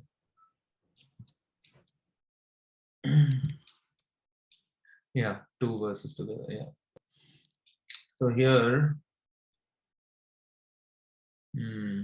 thus the devotee who worships me, the all-pervading Lord of the universe, in unflinching devotional service, gives up all aspirations to be promoted to heavenly planets or to become happy in this world with wealth, children, cattle, home, or anything in relationship with the body. I take him to the other side of birth and death. I think one verse before or after, it talks about how one... After 41. After, yes, Prabhu. 41.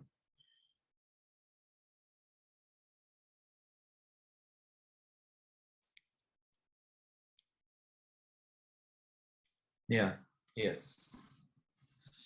The terrible fear of birth and death can never be forsaken by anyone who resorts to any shelter other than myself. For I am the Almighty Lord, the Supreme Personality of Godhead, the original source of all creation, and also the Supreme Soul of all souls. See here also, this terrible fear of birth and death, it's there, it's horrible, right?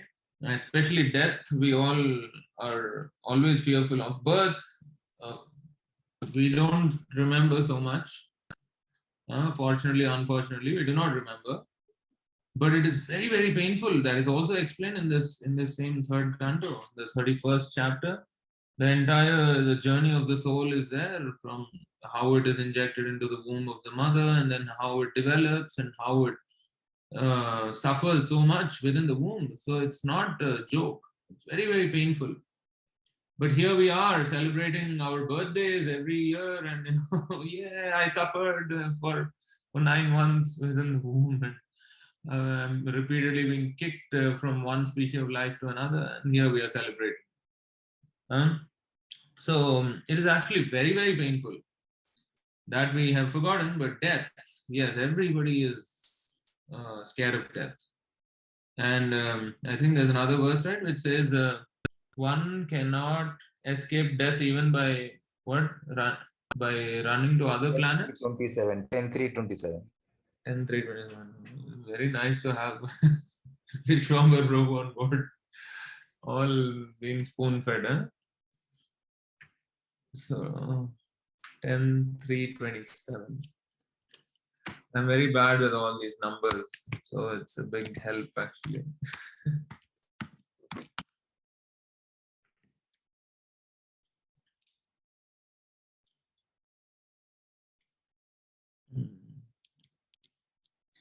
No one in this material world has become free from the 4 principles of birth, death, old age, and disease, even by fleeing to various planets. So many have actually even tried, literally they have tried. They thought, okay, let me escape death, let me go to a higher planet where lifespan is longer. So maybe I can, by all these different tricks, I can somehow evade death. Not possible. They've never been able to become free from the 4 principles of birth, death, old age, and disease, even by fleeing to various planets. But now that you have appeared, my Lord, death is fleeing in fear of you. And the living entities, having obtained shelter at your lotus feet by your mercy, are sleeping in full mental peace.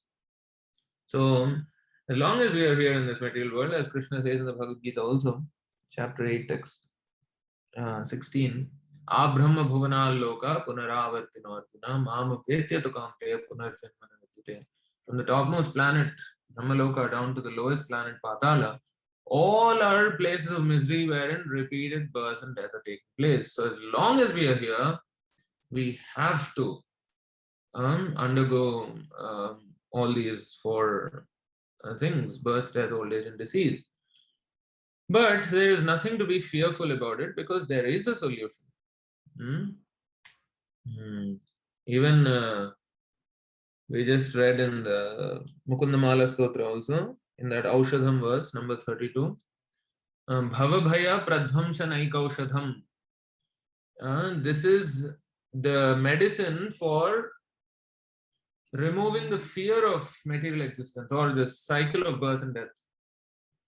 So the fear is naturally there, because the fear comes, the root cause of this fear is also mentioned in 11.2.37, where it says it arises from false identification. So that's why, once again, Bhagavad Gita is starting with the point of helping us identify who we are. So as long as we do not understand that, it causes fear. That's very natural. When you do not even know who you are, and you're in this sort of alien or foreign atmosphere, it will give rise to fear. Why will it not? Right? Bhayam dvityabhiniveshatasyad ishada pretasya viparyayo smriti tanmayayato buddha abhajetam bhaktyaigaesham gurudevatatma. So this bhayam, this fear, arises when a living entity misidentifies himself as the material body. So that's why Krishna is saying, you're not this body. So when we come onto the spiritual platform, there itself, fear is driven away. That's why devotees are not fearful of anything. Narayana parasarve nakudaschana vibhyati Swargapavarga narakeshvapi tulyartha darshinaha. For them, anywhere, even within this material sphere, wherein there is repeated birth and death, for them anywhere is the same. They are blissfully engaged in the service of Krishna. Doesn't make any difference to them. Even in the Mukunda Mala Stotra, it says Diviva Bhuviva Mamastu Vaso Narakeva Narakanta. What is that? Diviva Bhuviva Mamastu Vaso Narakeva Narakantaka Prama Avadhirita Sharada Ravindo. I forgot the verse. Marnote marnepe chintayami. Yes, Smaranepi Chintayami. Okay, anyway, we'll finish this first and we'll go there. Fear arises when a living entity misidentifies himself as a material body because of absorption in the external illusory energy of the Lord. Right? Because of becoming absorbed in the illusory energy of the Lord, Maya, we are falsely identifying ourselves as his body. When the living entity thus turns away from the Supreme Lord, he also forgets his own constitutional position as a servant of the Lord. This bewildering, fearful condition is affected by the potency for illusion called Maya. Therefore, an intelligent person should engage unflinchingly in the unalloyed devotional service of the Lord under the guidance of the bona fide spiritual master, whom he should accept as his worshipable deity and as his very life and soul. So, yes, the fear is there, but there is also a solution.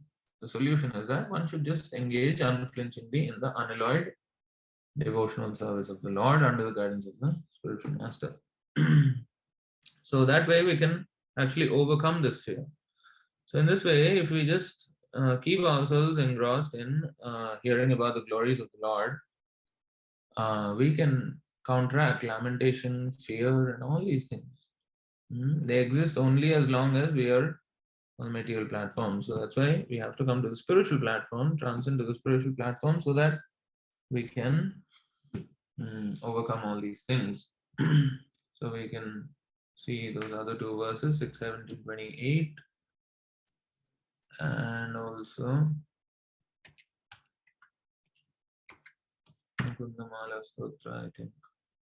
What is that? 5 or 6 or something?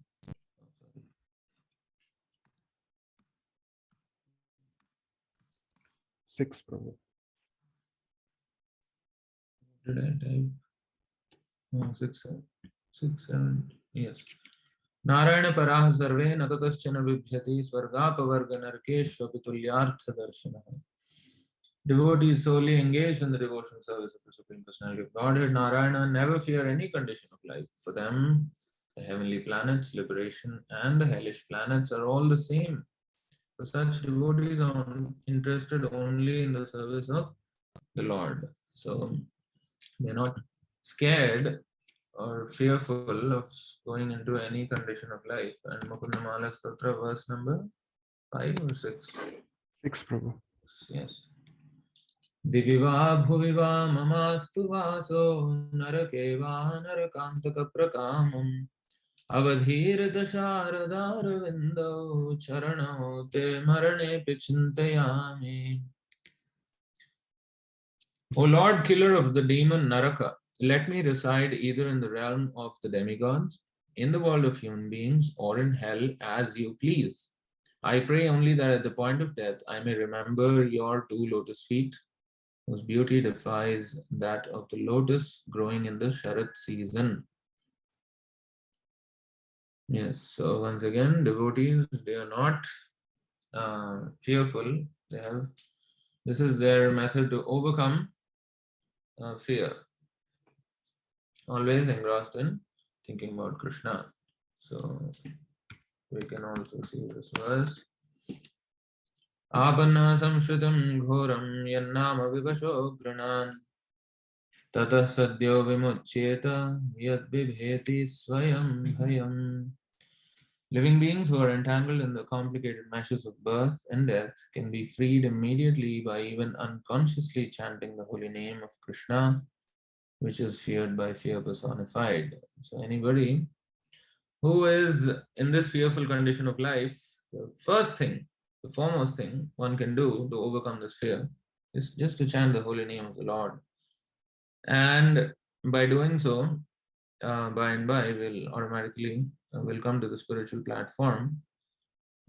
This method of chanting Hare Krishna mantra is so powerful that even if we are unable to do any of the other aspects of devotional service, if we simply can chant the holy name of the Lord, this itself will purify our existence, and it'll immediately bring us to the transcendental platform, because the Supreme Lord has invested all his transcendental energies in this holy name.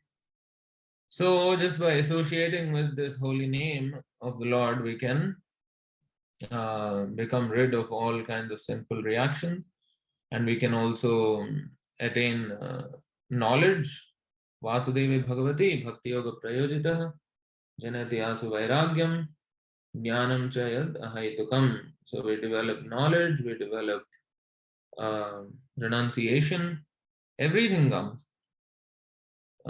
So that's why this chanting is actually so powerful, especially for the people of this age of Kali.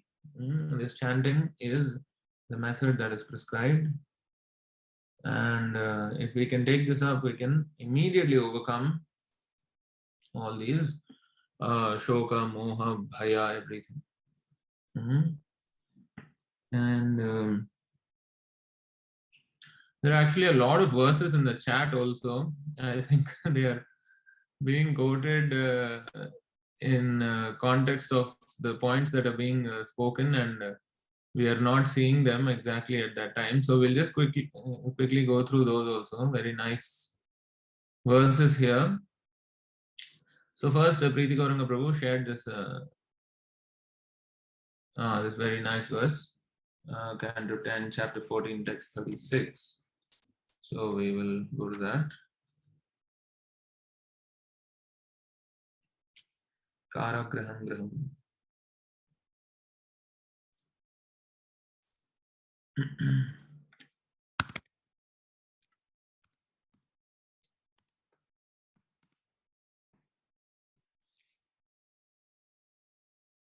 Yes, there's a very nice verse. Tavadaragadayastena stavat karagraham graham tavan moham grinigado yavat krishnana tejana. My dear Lord Krishna, until people become your devotees, their material attachments and desires remain thieves. Their homes remain prisons, and their affectionate feelings for their family members remain foot shackles. So we cannot come out of the home if we have the affectionate feelings for the family members. I mean, if they're devotees, then it's very good. It's okay. But if they're not devotees and we are unable to give up their company, we want the best of both worlds, and we want the family also, we want devotion also, it's not going to happen. Like in Hindi, they say, kuch paane ke liye kuch khona padta hai. Right? So if you want to gain something, you have to sacrifice something. So you cannot have everything, right? So of course you have to aim for the actual thing, which is Krishna. So in order to do that, if we have all these attachment and affection for family members, they are like foot shackles. They keep us grounded. They keep us bound to the house. So we have to become devotees, strong devotees, and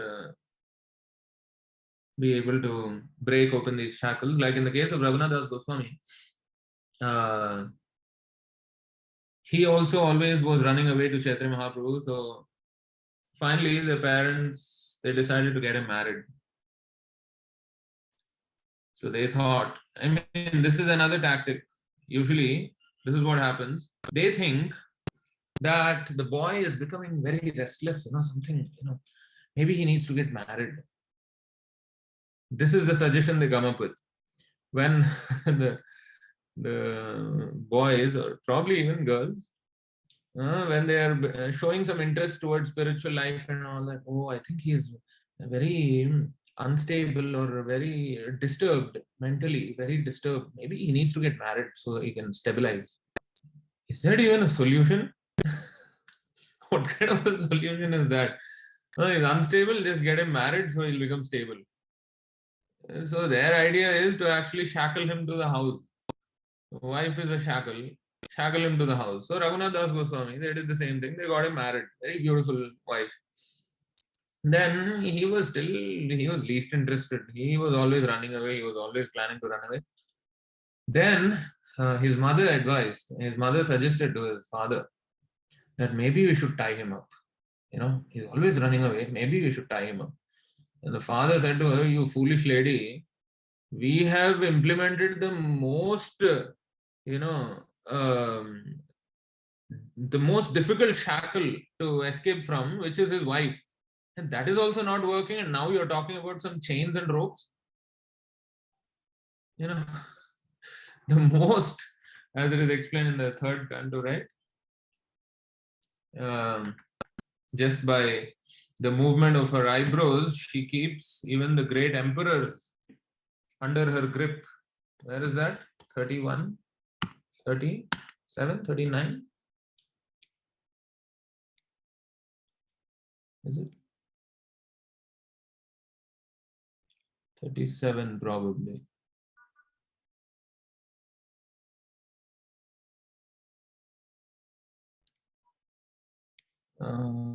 Yeah, 38.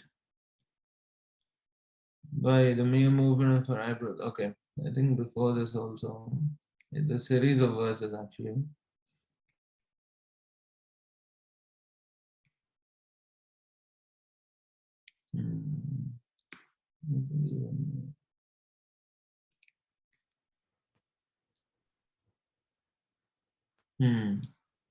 The infatuation and bondage which accrue to a man from attachment to any other object is not as complete as that resulting from attachment to a woman or to the fellowship of men who are fond of women. Is there anything else before that? No.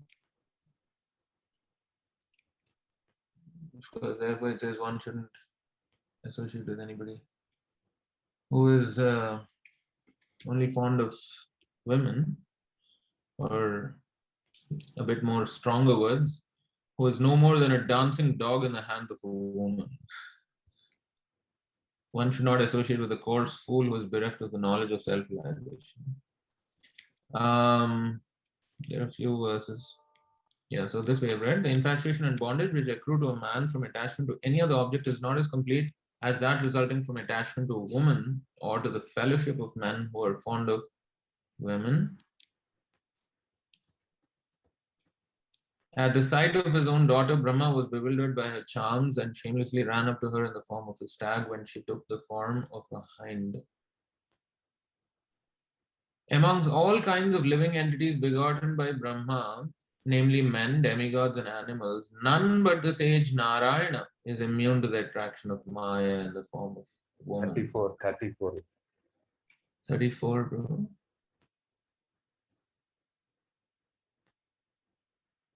Haven't we seen? I think we saw 34. Yeah.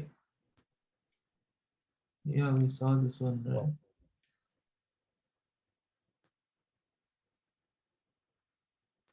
34, 38.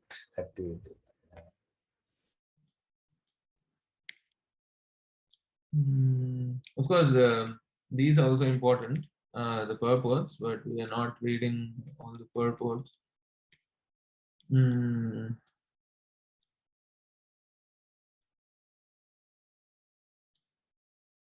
Just try to understand the mighty strength of my Maya in the shape of woman, who by the mere movement of her eyebrows can keep even the greatest conquerors of the world under her grip. So you see how the Lord has made this Maya. So none of us should think that we are immune to this attraction of women. But of course, several times actually this point is stressed. When we are attracted to Madan Mohana and the beauty of Krishna and his consorts, then the shackles of conditioned life, mainly the beauty of a material woman, cannot attract us. Very fortunately for the devotees in Singapore especially, there's Radha Madan Mohan there, Sri Radha Madan Mohan, as the presiding deities. So Madan Mohan is very, very merciful. Madana Mohana, the one who can even attract Cupid. So one who is engaged in the worship of Madan Mohan, he can easily overcome this lust or attraction for women. And also Radharani, who is actually known as Madan Mohan Mohini, she can even attract the Madan Mohan. So Radha Madan Mohan is the so devotees in Singapore especially, they're all serving Sri Radha Madan Mohan. So in this way we can actually overcome lust by serving them and by worshipping them very nicely, and by fixing our mind on the lotus feet of Sri Radha Madan Mohan. So when we are attracted to Madan Mohan and the beauty of Krishna and his consorts, then the shackles of conditioned life, namely the beauty of a material woman, cannot attract us. Just like again in the Mukundamala Sutra. I mean, Mukundamala Sutra covers almost all topics. So there you can see how he is challenging Cupid. Where is that?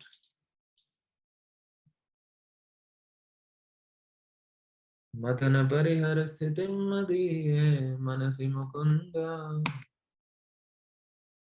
22 probably. Yeah. Madana parihara sthitim madiye manasi mukunda padaravinda dhamni. Haranayana krishanana krishosi smarasina chakra parakramam murare. O Cupid, abandon your residence in my mind, which is now the home of Lord Mukunda's lotus feet. He's basically asking Madana, Cupid, or the god of lust, demigod of lust, just vacate, get out of the mind. So only a devotee can do this. He's challenging, he's ordering, he's asking to get out. Okay, get out. You have no place here. It's already completely occupied by Mukunda's lotus feet. You have no place here. Just get out. So a devotee can do this because he is fixed on thinking of Krishna. You have already been incinerated by Lord Shiva's fiery glance. So why have you forgotten the power of Lord Murari's disc?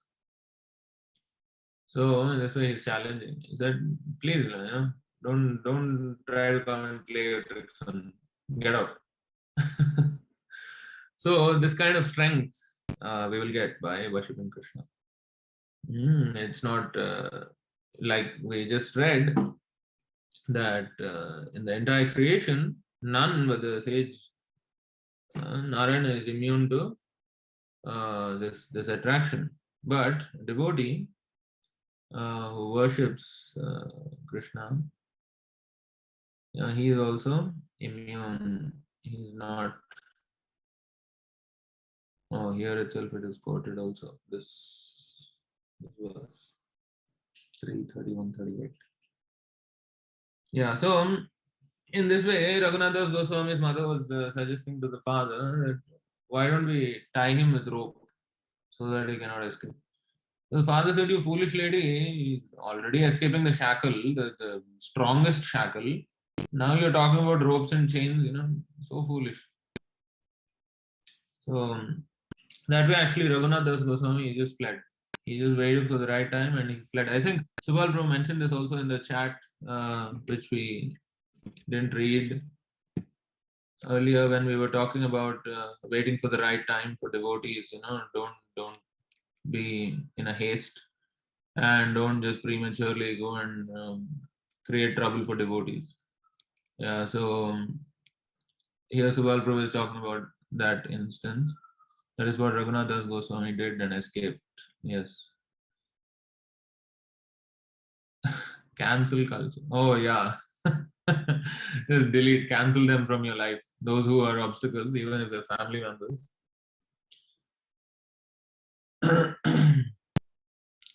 And then, Subramanian Prabhu is saying, many people give me career advice, but I know that my career is fixed. Post-graduation and PhD in spiritual life. Wonderful. Very good. Please remain fixed on that. Okay, then we'll see the other verses here. Vishwambar Prabhu quoted some very nice verses. 11:17:53. Yes, that is the verse. Brief meeting of travelers. So we were talking about family members being, it's a very temporary arrangement only. So that is explained here.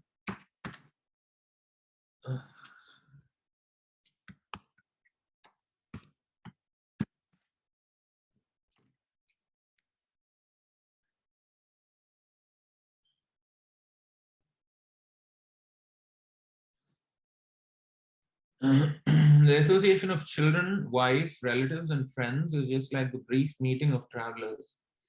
With each change of body, one is separated from all such associates, just as one loses the objects one possesses in a dream when the dream is over. I think there's also another verse. 7 to 21. Yes, the restaurant, right? Yeah. 7, sorry, Prabhu? 7 to 21. 7 to 21.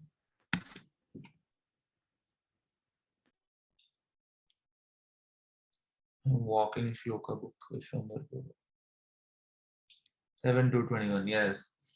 My dear mother, in a restaurant or place for drinking cold water, many travelers are brought together, and after drinking water, they continue to their respective destinations. Similarly, living entities join together in a family, and later, as a result of their own actions, they are led apart to their destinations. So again, the same point. We just come together for a very brief period and just separate again. So don't keep any affection, and don't be very obliged to them, unless yes they are devotees. Yes, then it's okay. It's very fortunate to have family members who are devotees. Oh, you've already quoted that also. Yeah. Then there's also another verse.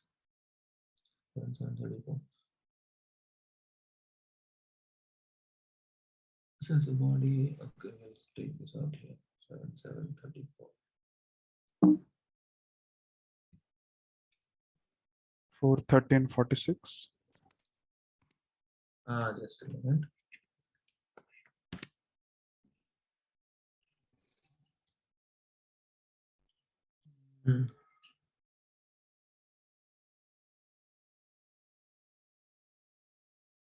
Is this the same one?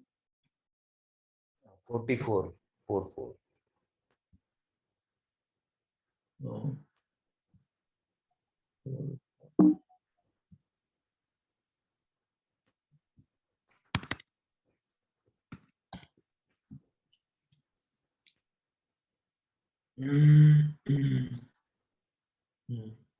Since the body itself is ultimately meant to become stool or earth, what is the meaning of the paraphernalia related to the body, such as wives, residences, wealth, children, relatives, servants, friends, kingdoms, treasuries, animals, and ministers? They are all temporary. What more can be said about this? Yes. It either has to be, the body will turn into ashes, or it'll mix back into earth, or it will, what else? What other forms of cremation are there? There's one in Parsis, in their tradition and their culture, they have something called Dakhma in their language. They call it Dakhma. Dakhma means the tower of the dead. So it is actually a very high tower. So when somebody dies, their way of cremation in their tradition is that they go and place this body on top of the tower. Why? So that vultures will come and eat it. So that way, as it is being said in this verse, it becomes stool. The body just becomes stool, turned into stool of the vultures. So why are these kind of practices there in all these cultures? Is to remind us that ultimately this body is just, that's what its worth is. It is just going to turn into stool, earth, or ashes. Finished. So these are actually reminders when somebody dies also. The body is just placed away somewhere there. Okay, the vultures come and eat. Finish. And actually all these vultures come and tear the body completely until only some skeleton is remaining finished. That's all. So this is a reminder. We actually learned about this in school in some, I don't know, different cultures, or I don't know where, how it came. Dakhma they call it, and this is how they cremate. This is their cremation. So like this, that's all. That's all their.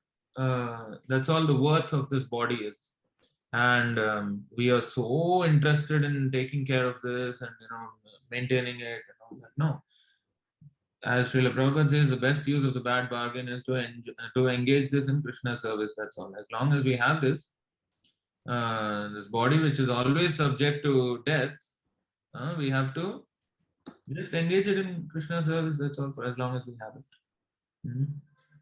And that's the best we can do. There's no other purpose for this body.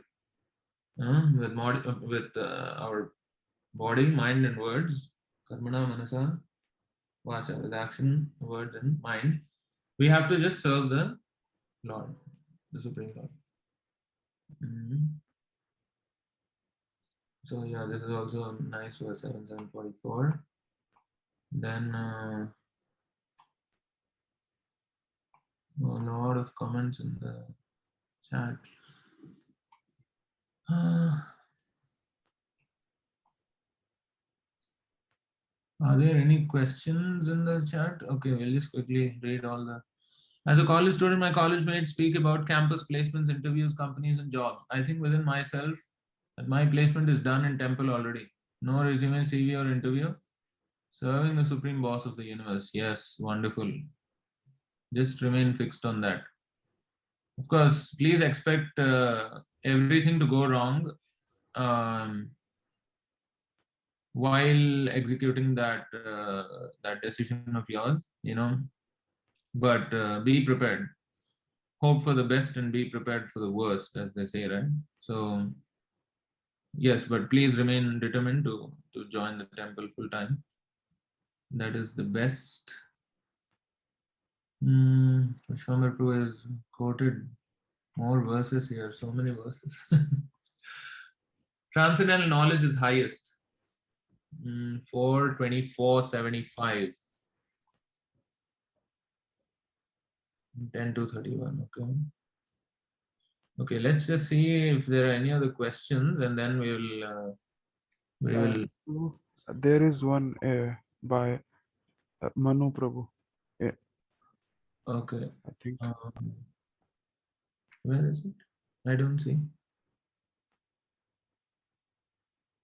Is there?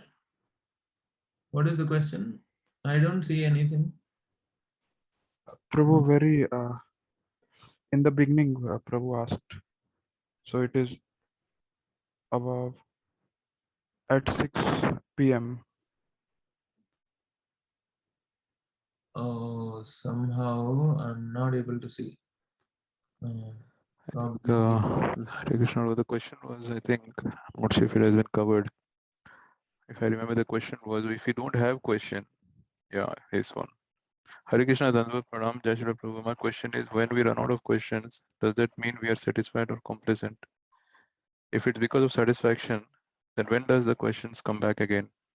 If it's because we are complacent, how do we again cultivate the mood to inquire submissively? Okay. I can retype it for your. No problem, bro. No need. Okay.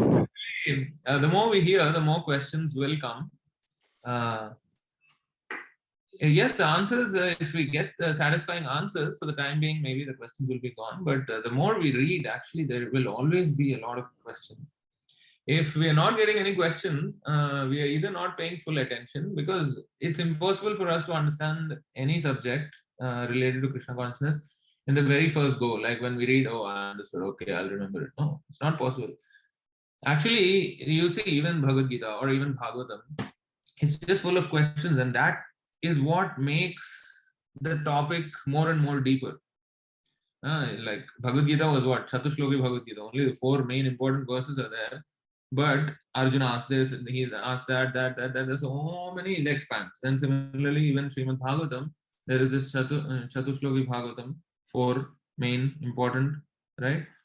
And then there are so many questions by Parikshit Maharaj. There are so many questions by Vidura, or so many devotees are asking so many questions, and these questions are what make the topic more and more clear and more deeper. The understanding will become more and more deeper. So we should always ask questions. Of course, the question should be sensible. Sometimes people or even devotees, they ask questions just for the sake of it. Sometimes even the devotees know the answers very well and still they will ask. Not that kind of questions just for the sake of it, but we should always try to understand every topic from different angles of vision. And we should actually ask questions ourselves. Actually, this is one point that Tattva Prabhu always makes. When you're taking down notes also, take it down in such a way that you're asking yourself a question and see if you can remember the verse as the answer to that question. And so any verse, you can frame it in so many different ways. You can even churn out more questions from a particular verse and try to understand it to the best extent possible. So that's how, for our study purpose, we should ask always a lot of questions. Even if we are satisfied with a particular answer, we should try to understand it from different angles of vision. And that way, there's nothing wrong if you probably one session you don't ask a particular question. It's not wrong. It's also important to hear attentively, and even you can keep the question for the next session also, but you can just contemplate on all the things that you've heard. You can assimilate everything in the form of notes, and then from that also you can note down some questions. So even during our readings, when we are reading, first thing is we should read Srila Prabhupada's books every day, and as we are reading, we should have a section for doubts, for questions. Always note down a lot of questions. Whatever you may not understand fully, don't say, never mind, it may not be very important. How is it going to help me? No, write it down and ask when you get the proper opportunity. And that is exactly what devotee association means. Devotee association does not mean coming into close proximity and talking about all kinds of rubbish and all mundane stuff and say that, oh, I associated with some devotees today at the temple. How did you associate? Association means you must ask all these other questions. So the topic should always be related to the spiritual topics. We cannot bring our mundane consciousness into the temple and actually disturb those devotees who are trying to or serving the Lord full time in the temple. So we should go prepared with a lot of questions to ask, and we should also wait for the right opportunity to ask them when they are a little bit free or something. Sit down with them, ask, get all these clarified, and that way the study becomes a lot more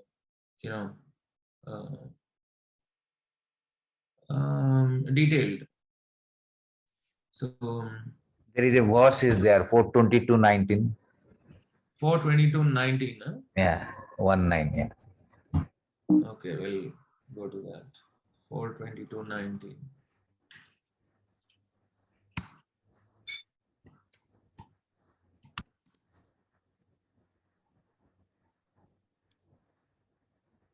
Sangama khalu sadhunam ubhayesham cha sammatah yat sambhashana samprashna sarvesham vitanotisham.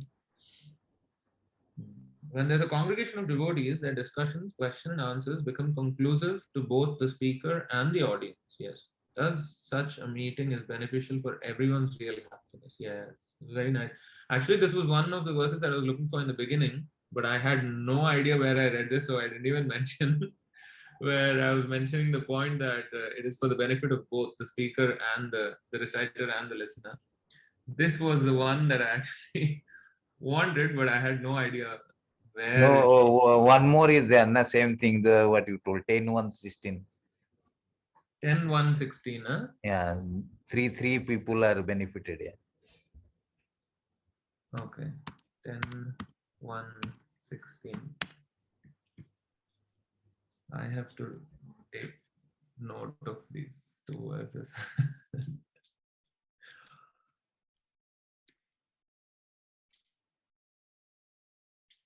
Yes, this one also. Yeah.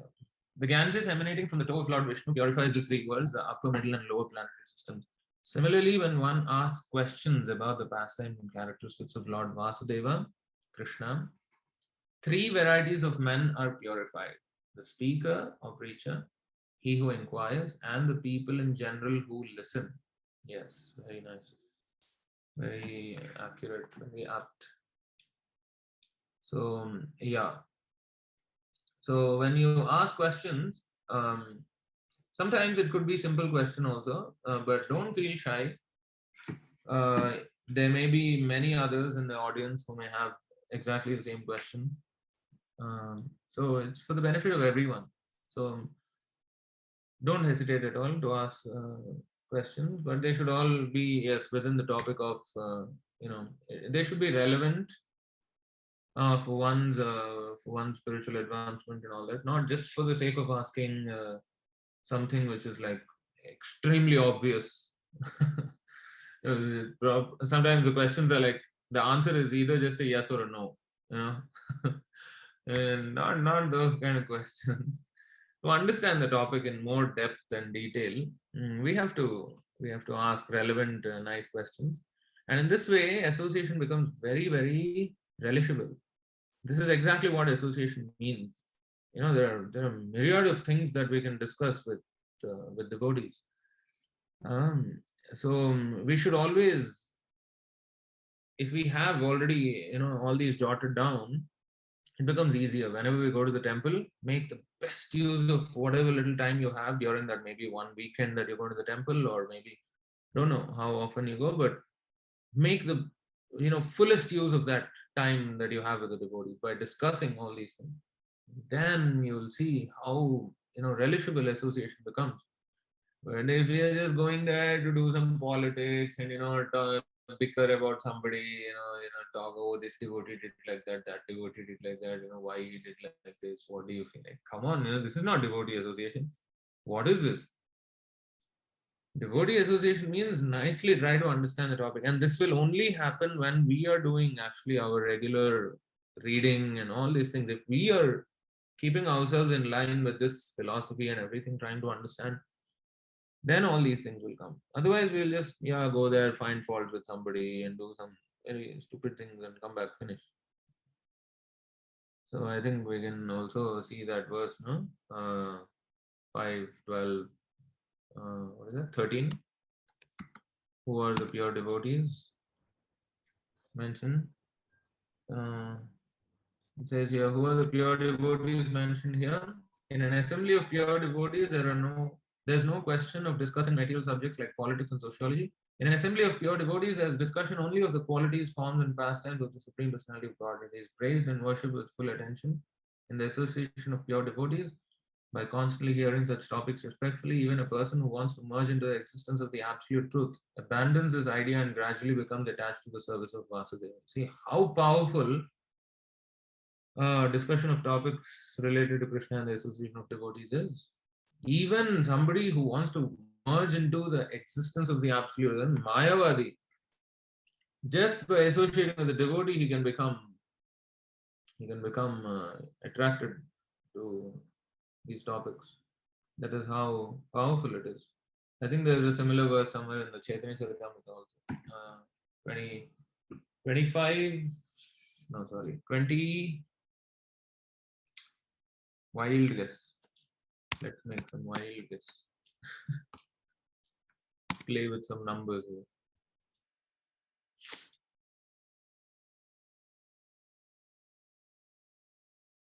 here. Yeah, this one.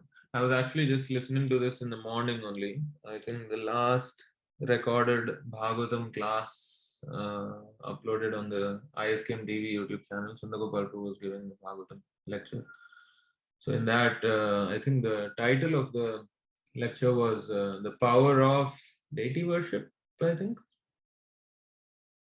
In that, this was quoted. He mentioned this was, "O great learned devotee, although there are many faults in the material world, there is one good opportunity, the association with devotees. Such association brings about great happiness. Due to this good quality, our strong desire to achieve liberation by merging into the Brahman effulgence has become weakened." So again, the same point. Somebody who is Mayavadi or impersonalist, he also becomes attracted to Krishna just by associating with devotees. It's so powerful.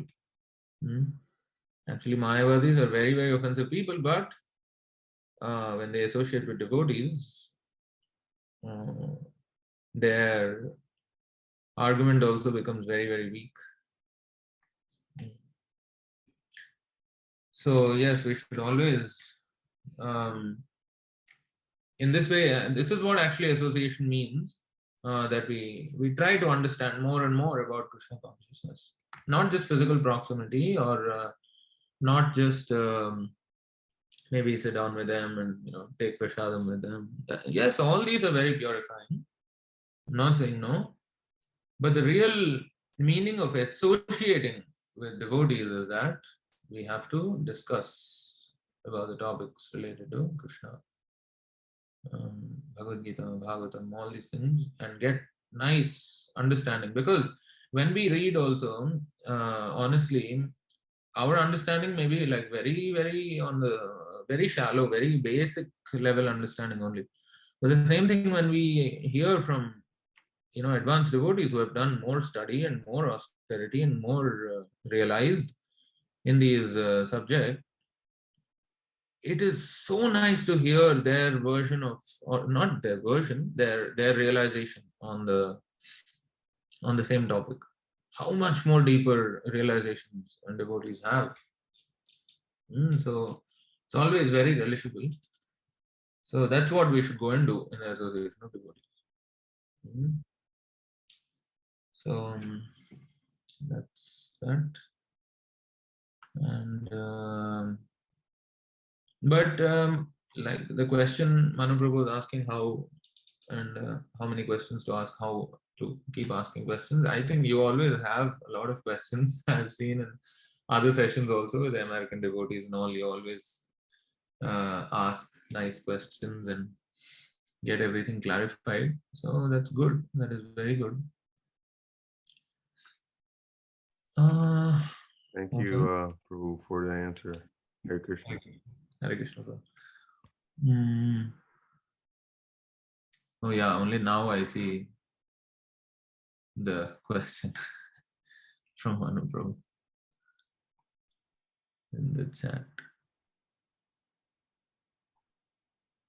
And one more thing actually about asking questions, we should not repeatedly ask the same question. Once we have gotten the proper answer, we should properly hear it attentively, and we should assimilate as much as we can from it, and we should train our mind, condition our mind to come to that sort of proper conclusion and realization. Not have some other different opinion and keep asking the same thing until you hear what you want to hear only. No. That also happens sometimes. Devotees repeatedly ask over and over again until they hear what they want to hear. So that means they've already got an answer in the mind and they are just putting the words into your mouth. Then why you need to ask? Better you go on your own tangent, no? Why put some words into the devotee's mouth? Not like that. We should always accept what we hear from authorized devotees, and we should also come to that similar conclusion.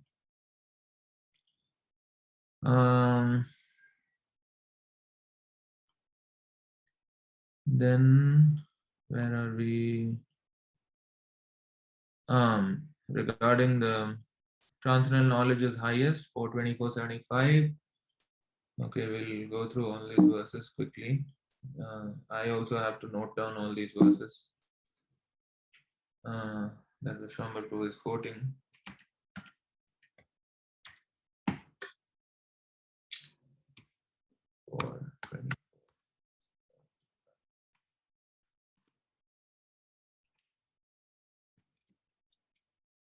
Shreyasamiha sarvesham jnanam nishreyasam param sukham tarati dushparam jnananaur vyasanarnavam. In this material world, there are different types of achievement, but of all of them, the achievement of knowledge is considered to be the highest because one can cross the ocean of nations only on the boat of knowledge. Otherwise, the ocean is impassable. Yes. I think this would probably have been quoted when I was mentioning that by knowledge one can immediately come out of lamentation and all these things, just like what happened with Chitraketu when he heard from his son that I'm not your son, I'm just a living entity and all these things. Immediately lamentation was driven away. Probably that's the time he would have quoted this verse, and yes, it is very nice. This is the highest of all achievement. Achievement of knowledge is considered the highest because one can cross the ocean of nations only on the board of knowledge. So actually, that is the main point of approaching a spiritual master also. It is to inquire from him and for the knowledge. Tasmad gurum prapadyate jignasu shreya uttama. Uttamam. So it is to inquire about the absolute truth, about what is best for us. That we have to inquire. So in return, what do we get when we inquire submissively, when we render service? We get knowledge. So it is for the knowledge that we have to, not simply, it's become a fashion nowadays that everybody says, I also have a guru, just like they say, I have a pet dog. My dog's breed is Labrador, my dog's breed is German Shepherd or something. Oh, I have an Indian guru, I have this guru, that guru. That's all. What is the use of this guru? What is he teaching? So one should select a bona fide guru. Tasmad gurum prapadyate jignasu shreya uttama shabde parecha nishnantam brahmanya bhajamashyanam. So what is his qualification? That is also mentioned. He has to be thoroughly convinced about the conclusions of Vedas, and he should also similarly be able to convince others. Cannot simply speculate and talk something out of his head only. It has to be completely in line with the revealed scriptures. So that kind of bona fide acharya we have to select, and we have to inquire from him submissively about the absolute truth, and in return we get knowledge, and this knowledge is what helps us to not fall back into ignorance, right? 435. So once we get this knowledge from the spiritual master, we will never fall back into ignorance. So this knowledge is actually very important. So it's only by this we can cross the ocean of nations, and otherwise the ocean is impassable. Yes, very nice verse. And then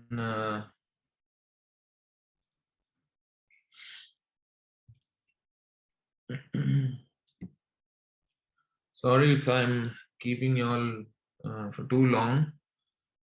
It's already 10:30, so we have to wrap up. 10:31. Yes, this is a very famous verse. Transcendental knowledge in relationship with the Supreme Lord Hari is knowledge resulting. 10:31.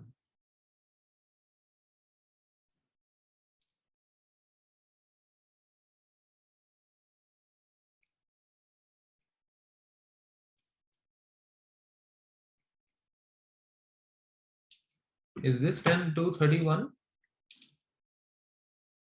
3:12. Huh? No, it's 2:3:12. Yeah. 2:3:12. Yeah. Wrong. Okay. We'll go to 2:3:12. 10:31.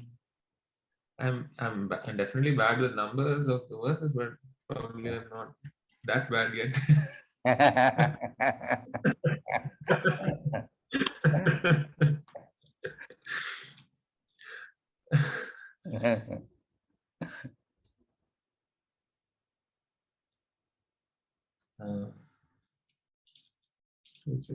Transcendental knowledge in relationship with the Supreme Lord Hari is knowledge resulting in the complete suspension of the waves and whirlpools of the material modes.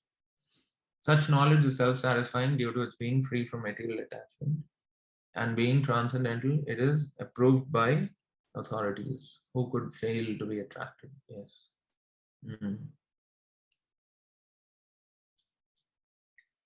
Yes. So, but of course, this knowledge also, like what the jnanis do, they only simply speculate on this knowledge and acquired knowledge. They are trying to exercise their mind and trying to figure things out by themselves. And they also, Mayavadis, they are sometimes very expert in even quoting Bhagavatam verses, but they interpret it in their own way. They completely remove Krishna from the entire thing and they replace it with their own, impersonal aspect. So that is actually totally wrong. They quote Bhagavatam verses, they quote even Bhagavad Gita, everything. They're very some of them are like they probably know the whole Bhagavatam in and out. Know Bhagavatam in and out means like the verses, but the interpretation is completely very, very offensive. So that kind of, this is said in the 1.5, what is that, 12? Naishkarmyam 12, I think.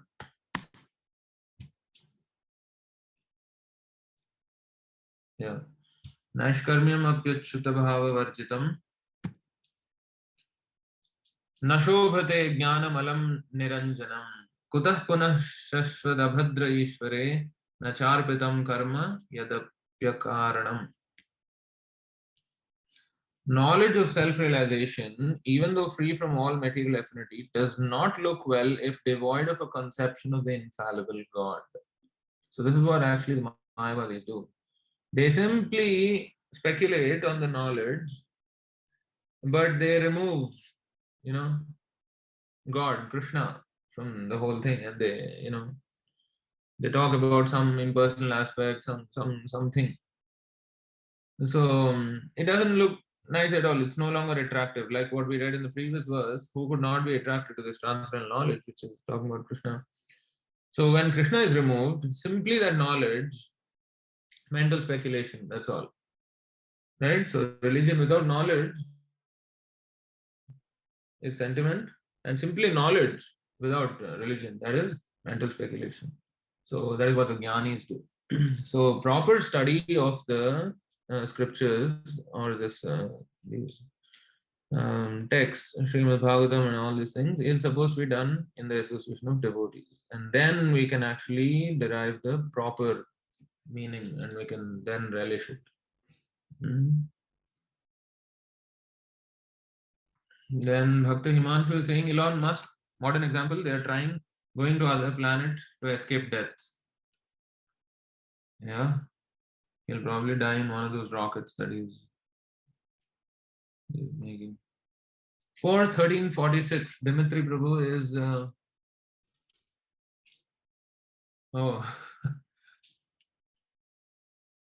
yeah. A bad son is better than a good son because a good son creates an attachment for home, whereas a bad son does not. A bad son creates a hellish home from which an intelligent man naturally becomes very easily detached. But of course, devotees, they should try to bring about good children, Krishna conscious children. Of course, Krishna conscious children are transcendental children, as Srila Prabhupada calls them Vaikuntha children. They are not on, they cannot be categorized as good or bad. They are beyond that. They are Vaikuntha children. So we shouldn't think that, okay, let's produce bad children, let's bring in some Varna Shankaras into this world so that I can become detached. So, yeah, but very nice verse. Like, what is that? There's one verse, no? Chanakya Pandit. Oh, I think that's talking about the wife, right? One should prepare to take sannyas when the wife is no longer submissive or something like that. Anybody knows that verse? Anyway, it's a little bit out of topic, but yeah, Chanakya Pandit is actually talking about that.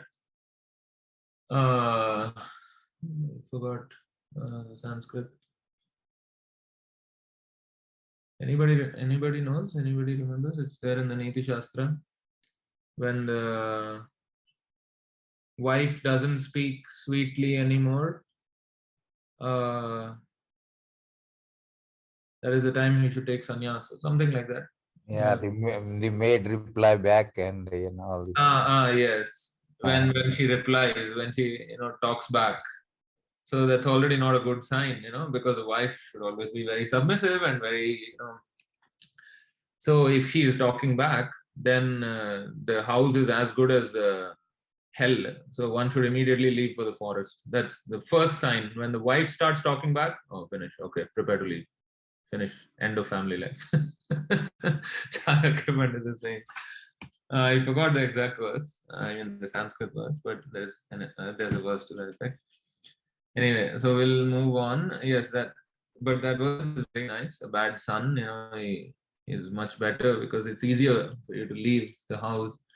Good son means, a poor son, who will take care of him, and all these feelings of attachment will come. But devotee children, they are Vaikuntha children. They are totally different category altogether. Subala Prabhu has also quoted some verses. 1:841. O Lord of the universe, soul of the universe, O personality of the form of the universe, please therefore sever my tie of affection for my kinsmen, the Pandavas and the Vrishnis. Yes. You can go to that verse.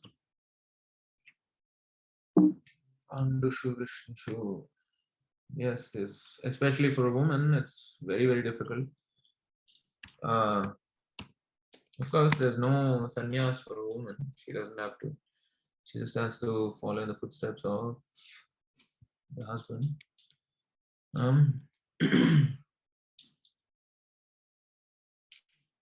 1:841. अथ विश्वेषु विश्वात्मन् विश्वमूर्ते स्वकेषु मे स्नेहपाशम् इमं छिन्दी दृढं पाण्डुषु वृष्णिषु. Yes, so in this way she's praying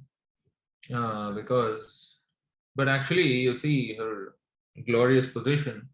Pandavas, they were all devotees, and the Vrishni, they are also, So she is saying that despite being of such a glorious family, still sever my attachment for all this, because I want to be only focused on the Lord of the universe, soul of the universe, the personality of the form of the universe. So for a woman, actually, there are two families, not just one. Her maternal home and her in-laws. So in that way, she has more attachment actually. So Kunti Maharani, she's praying in this way. Kindly sever my attachment. But actually Kunti Maharani, she's already, she's a very great devotee. She's a pure devotee. But she's teaching by example how one should think. Pure devotee of the Lord is ashamed to ask anything in self-interest from the Lord, but the householders are sometimes obliged to ask favors from the Lord, being bound by the tie of family affection. Srimati Kunti Devi was conscious of this fact, and therefore she prayed to the Lord to cut off her affectionate tie to her own kinsmen, the Pandavas and the Vrishnis. The Pandavas are her own sons, and the Vrishnis are the members of her paternal family. Krishna was equally related to both the families. Both the families required the Lord's help because both were dependent devotees of the Lord. Srimati Kunti Devi wished Sri Krishna to remain with her sons, the Pandavas, but by his doing so, her paternal house would be bereft of the benefit. All these partialities troubled the mind of Kunti, and therefore she desired to cut off the tie. Yes. So this was her position. So this way she's praying.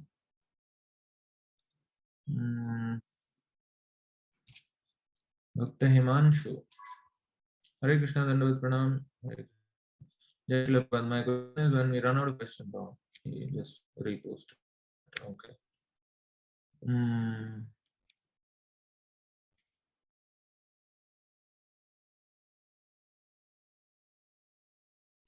Okay.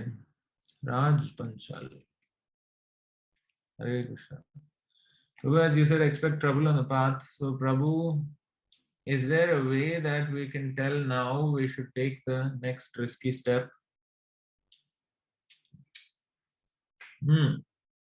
I think you already took a big risky step and went all the way to Pondicherry, I think, right?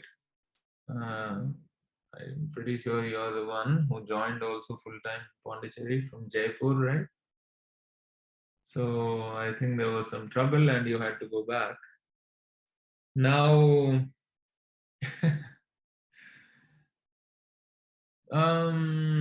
best is probably to cool off the situation, just stay in the association of devotees online for now, and do not probably, I mean, just to calm down the situation now, just to cool it off, and just give it a little bit of time, maybe, because it's too soon again to give them, probably they'll get a heart attack. Just give it a little time probably, but I'm sure you must be very eager to join full time also. The best you can do is probably stay in the vicinity of that area only, where your parents are. Maybe start something there, small.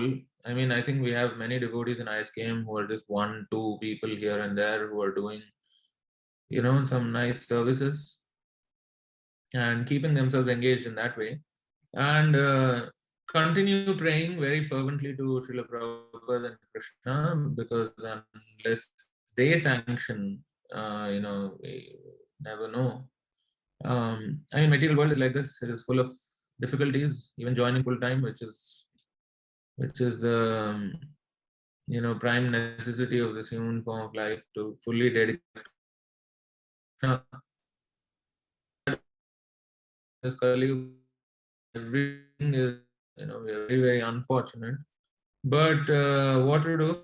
This devotional life is it can never be interrupted by anything, any material condition. So don't worry. For now, just to cool off the situation and to also keep yourself engaged and enthused, you just try to do some preaching activities in your area, wherever you are. If you're in Jaipur probably we don't even have anything in Jaipur until now. So you're probably the one Krishna wants to, engage you in that way. Never know. So try something like that. Or if you've already spoken to other more senior devotees also on who know your situation, I honestly don't know much about what's happening there. If you've already spoken to others in more detail about your situation, and if they have suggested something, so please always take guidance from devotees, and you explain your. Yes, is there Prabhu? Understood, Prabhu. Yes, Prabhu. So you do like that. Mm-hmm. So for now, you try to start something in Jaipur. That'll also be nice, no? You're in Jaipur, right, Prabhu? Ahmedabad. Where is that? The city where Modi came from. Oh, you're in Gujarat. Gujarat. Okay. Ahmedabad, Prabhu, Gujarat. Ahmedabad, okay. I see. So, yeah, maybe. I think there's a very big HKM center there, right? I've been there in Bhadaj. I was there. Yes. So, anyway, I don't at all suggest that you join them. That's it. You try to do something independently. I mean, independent of them, but dependent on the devotee in ISKM. So you try to do something and cool off the situation, and eventually, if your heart is already there in Pondicherry, it's just a matter of time and your body will also reach there, you know. So just wait for the right time. Okay. Understood. Yes, Prabhu. Thank you, sir. So I think there's one last point that we can cover, and we can wrap up. Anaswara Mataji is asking, Hare Krishna. Please accept my humble obeisances. All glories to Srila Prabhupada. Prabhu does, for Prabhupada Murti, some mudra recommended. Asking this as recently seen new stone Murti, Prabhupada in ISKCON Bangalore, in Om posture for one hand. Does such pose have any significance or it doesn't matter? Yeah, there's a lot of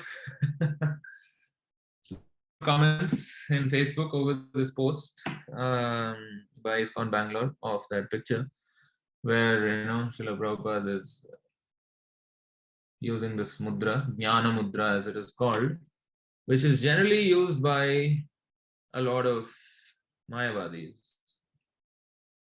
And Srila Prabhupada specifically never spoke like that. I think this is even mentioned in one of the verses, right? Joining the thumb and the index finger.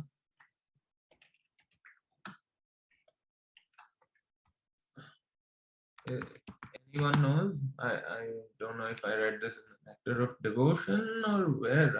I have no idea. Joining thumb, index, I think. There's something, anyway, no need to even look for it so much. Anyway, it is a total speculation. They should not have, I mean, using the stone material, it's fine, probably. It is a little strange, or it is something unique or something that we have not seen before. That is another thing that is probably, that can be settled with a little bit of you know, points from both sides or whatever. The material is a different issue. But this mudra, I mean, this position, when Prabhupada speaks like that, no? So why should we unnecessarily begin some controversy? And I mean, there are many other Mayavadis also who have this sort of, so it's like putting Srila Prabhupada on par with all of them. You know, they should have just maintained the other postures. So many postures are there, you know, like we have in Singapore, like the hands are like that. That was one very common posture in which Prabhupada Murtis used to be made all over the world. And then it came to, again, by these people only, I think, Bangalore is called. The lecture pose came, then the dictaphone pose came, and then the chanting posture also came. Those were the three Murtis that were being sold. Otherwise, all Prabhupada Murtis, the hands are like that. So they could have just done that, but ISKCON Bangalore, as we know, they like to always be embroiled in some sort of controversy or the other. That probably gives them pleasure. So we can, I don't know, what else to say? They're always coming up with something different.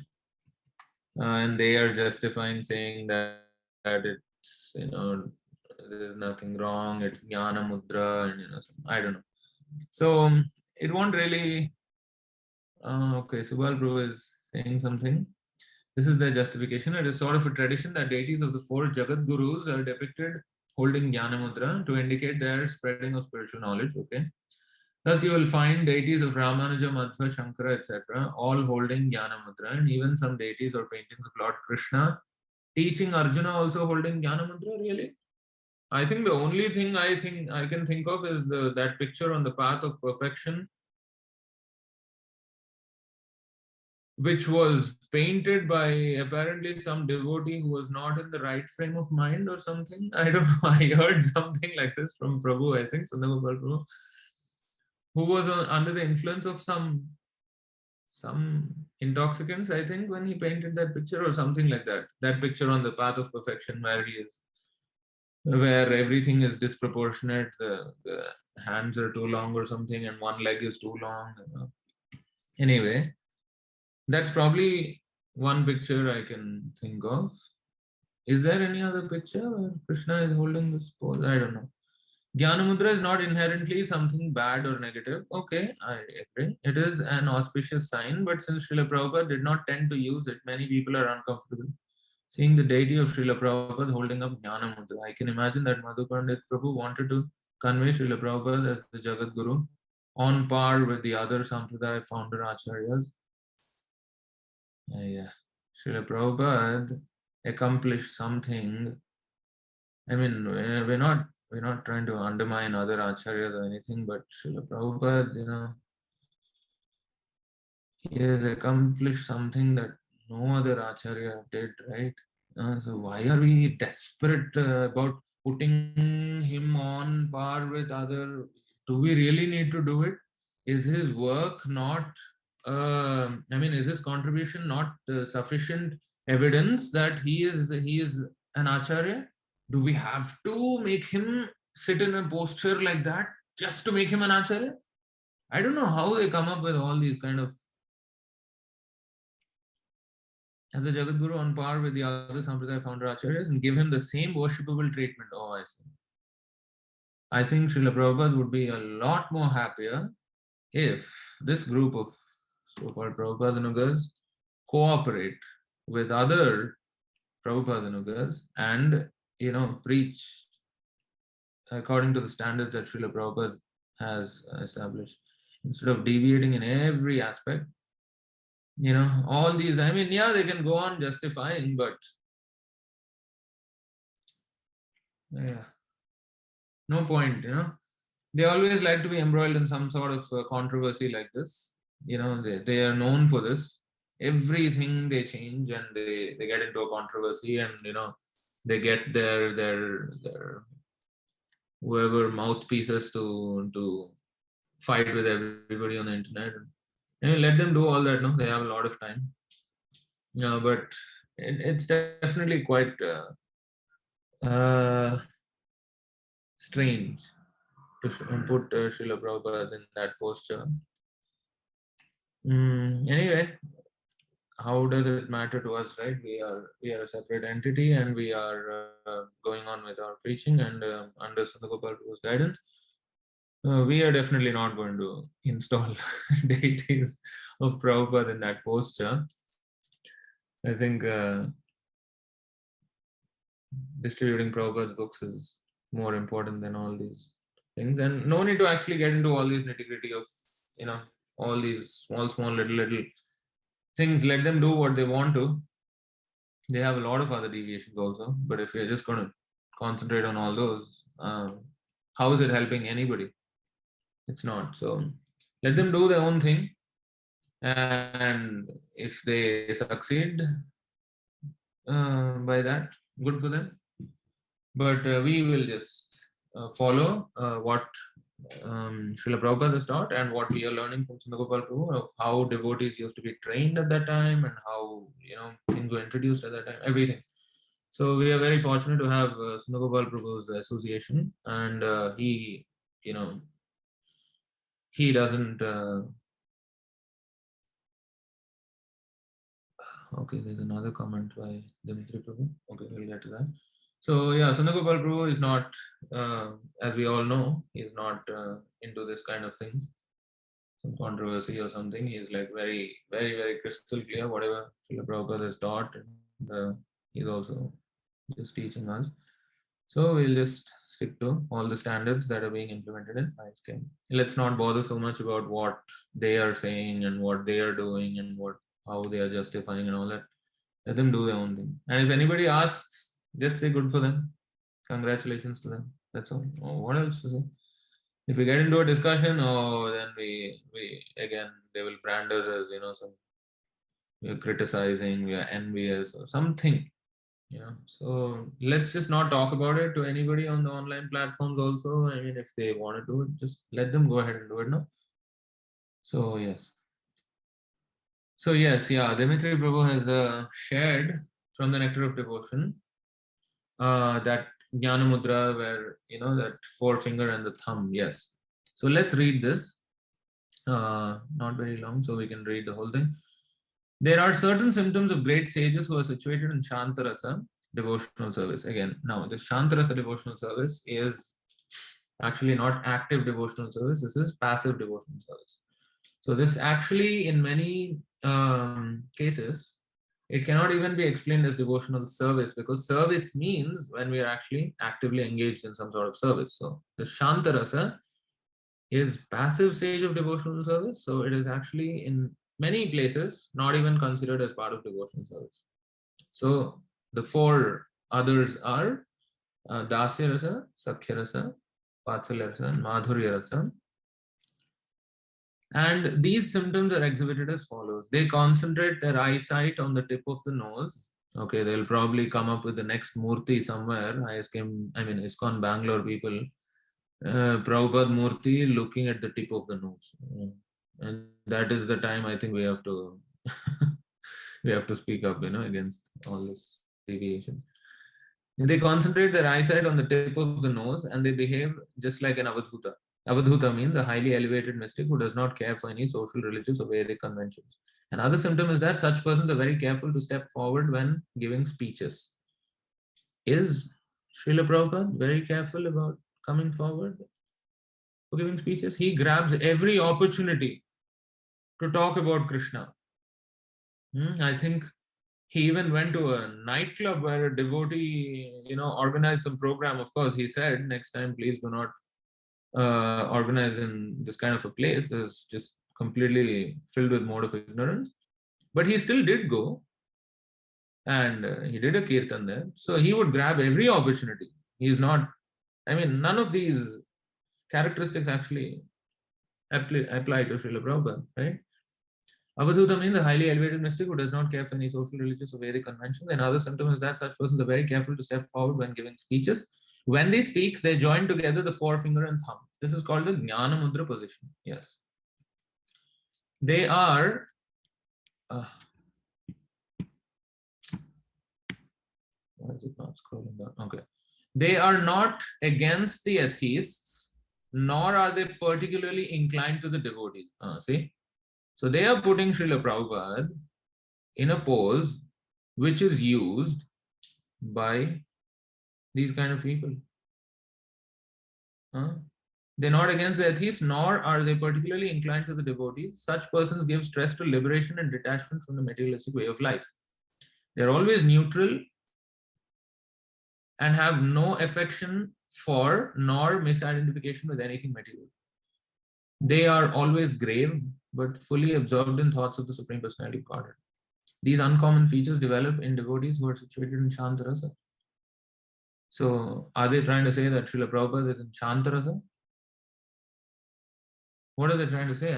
From this, I think this is probably the only place in Srila Prabhupada's books where we hear about this Jnana Mudra position, connecting like that.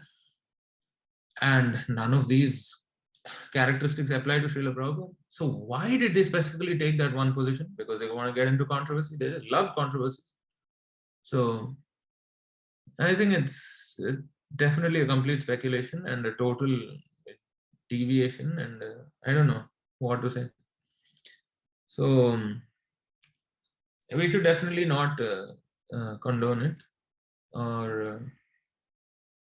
but it's best not to get into any argument or any sort of a discussion with their group of people over the internet. It's just an absolute waste of time.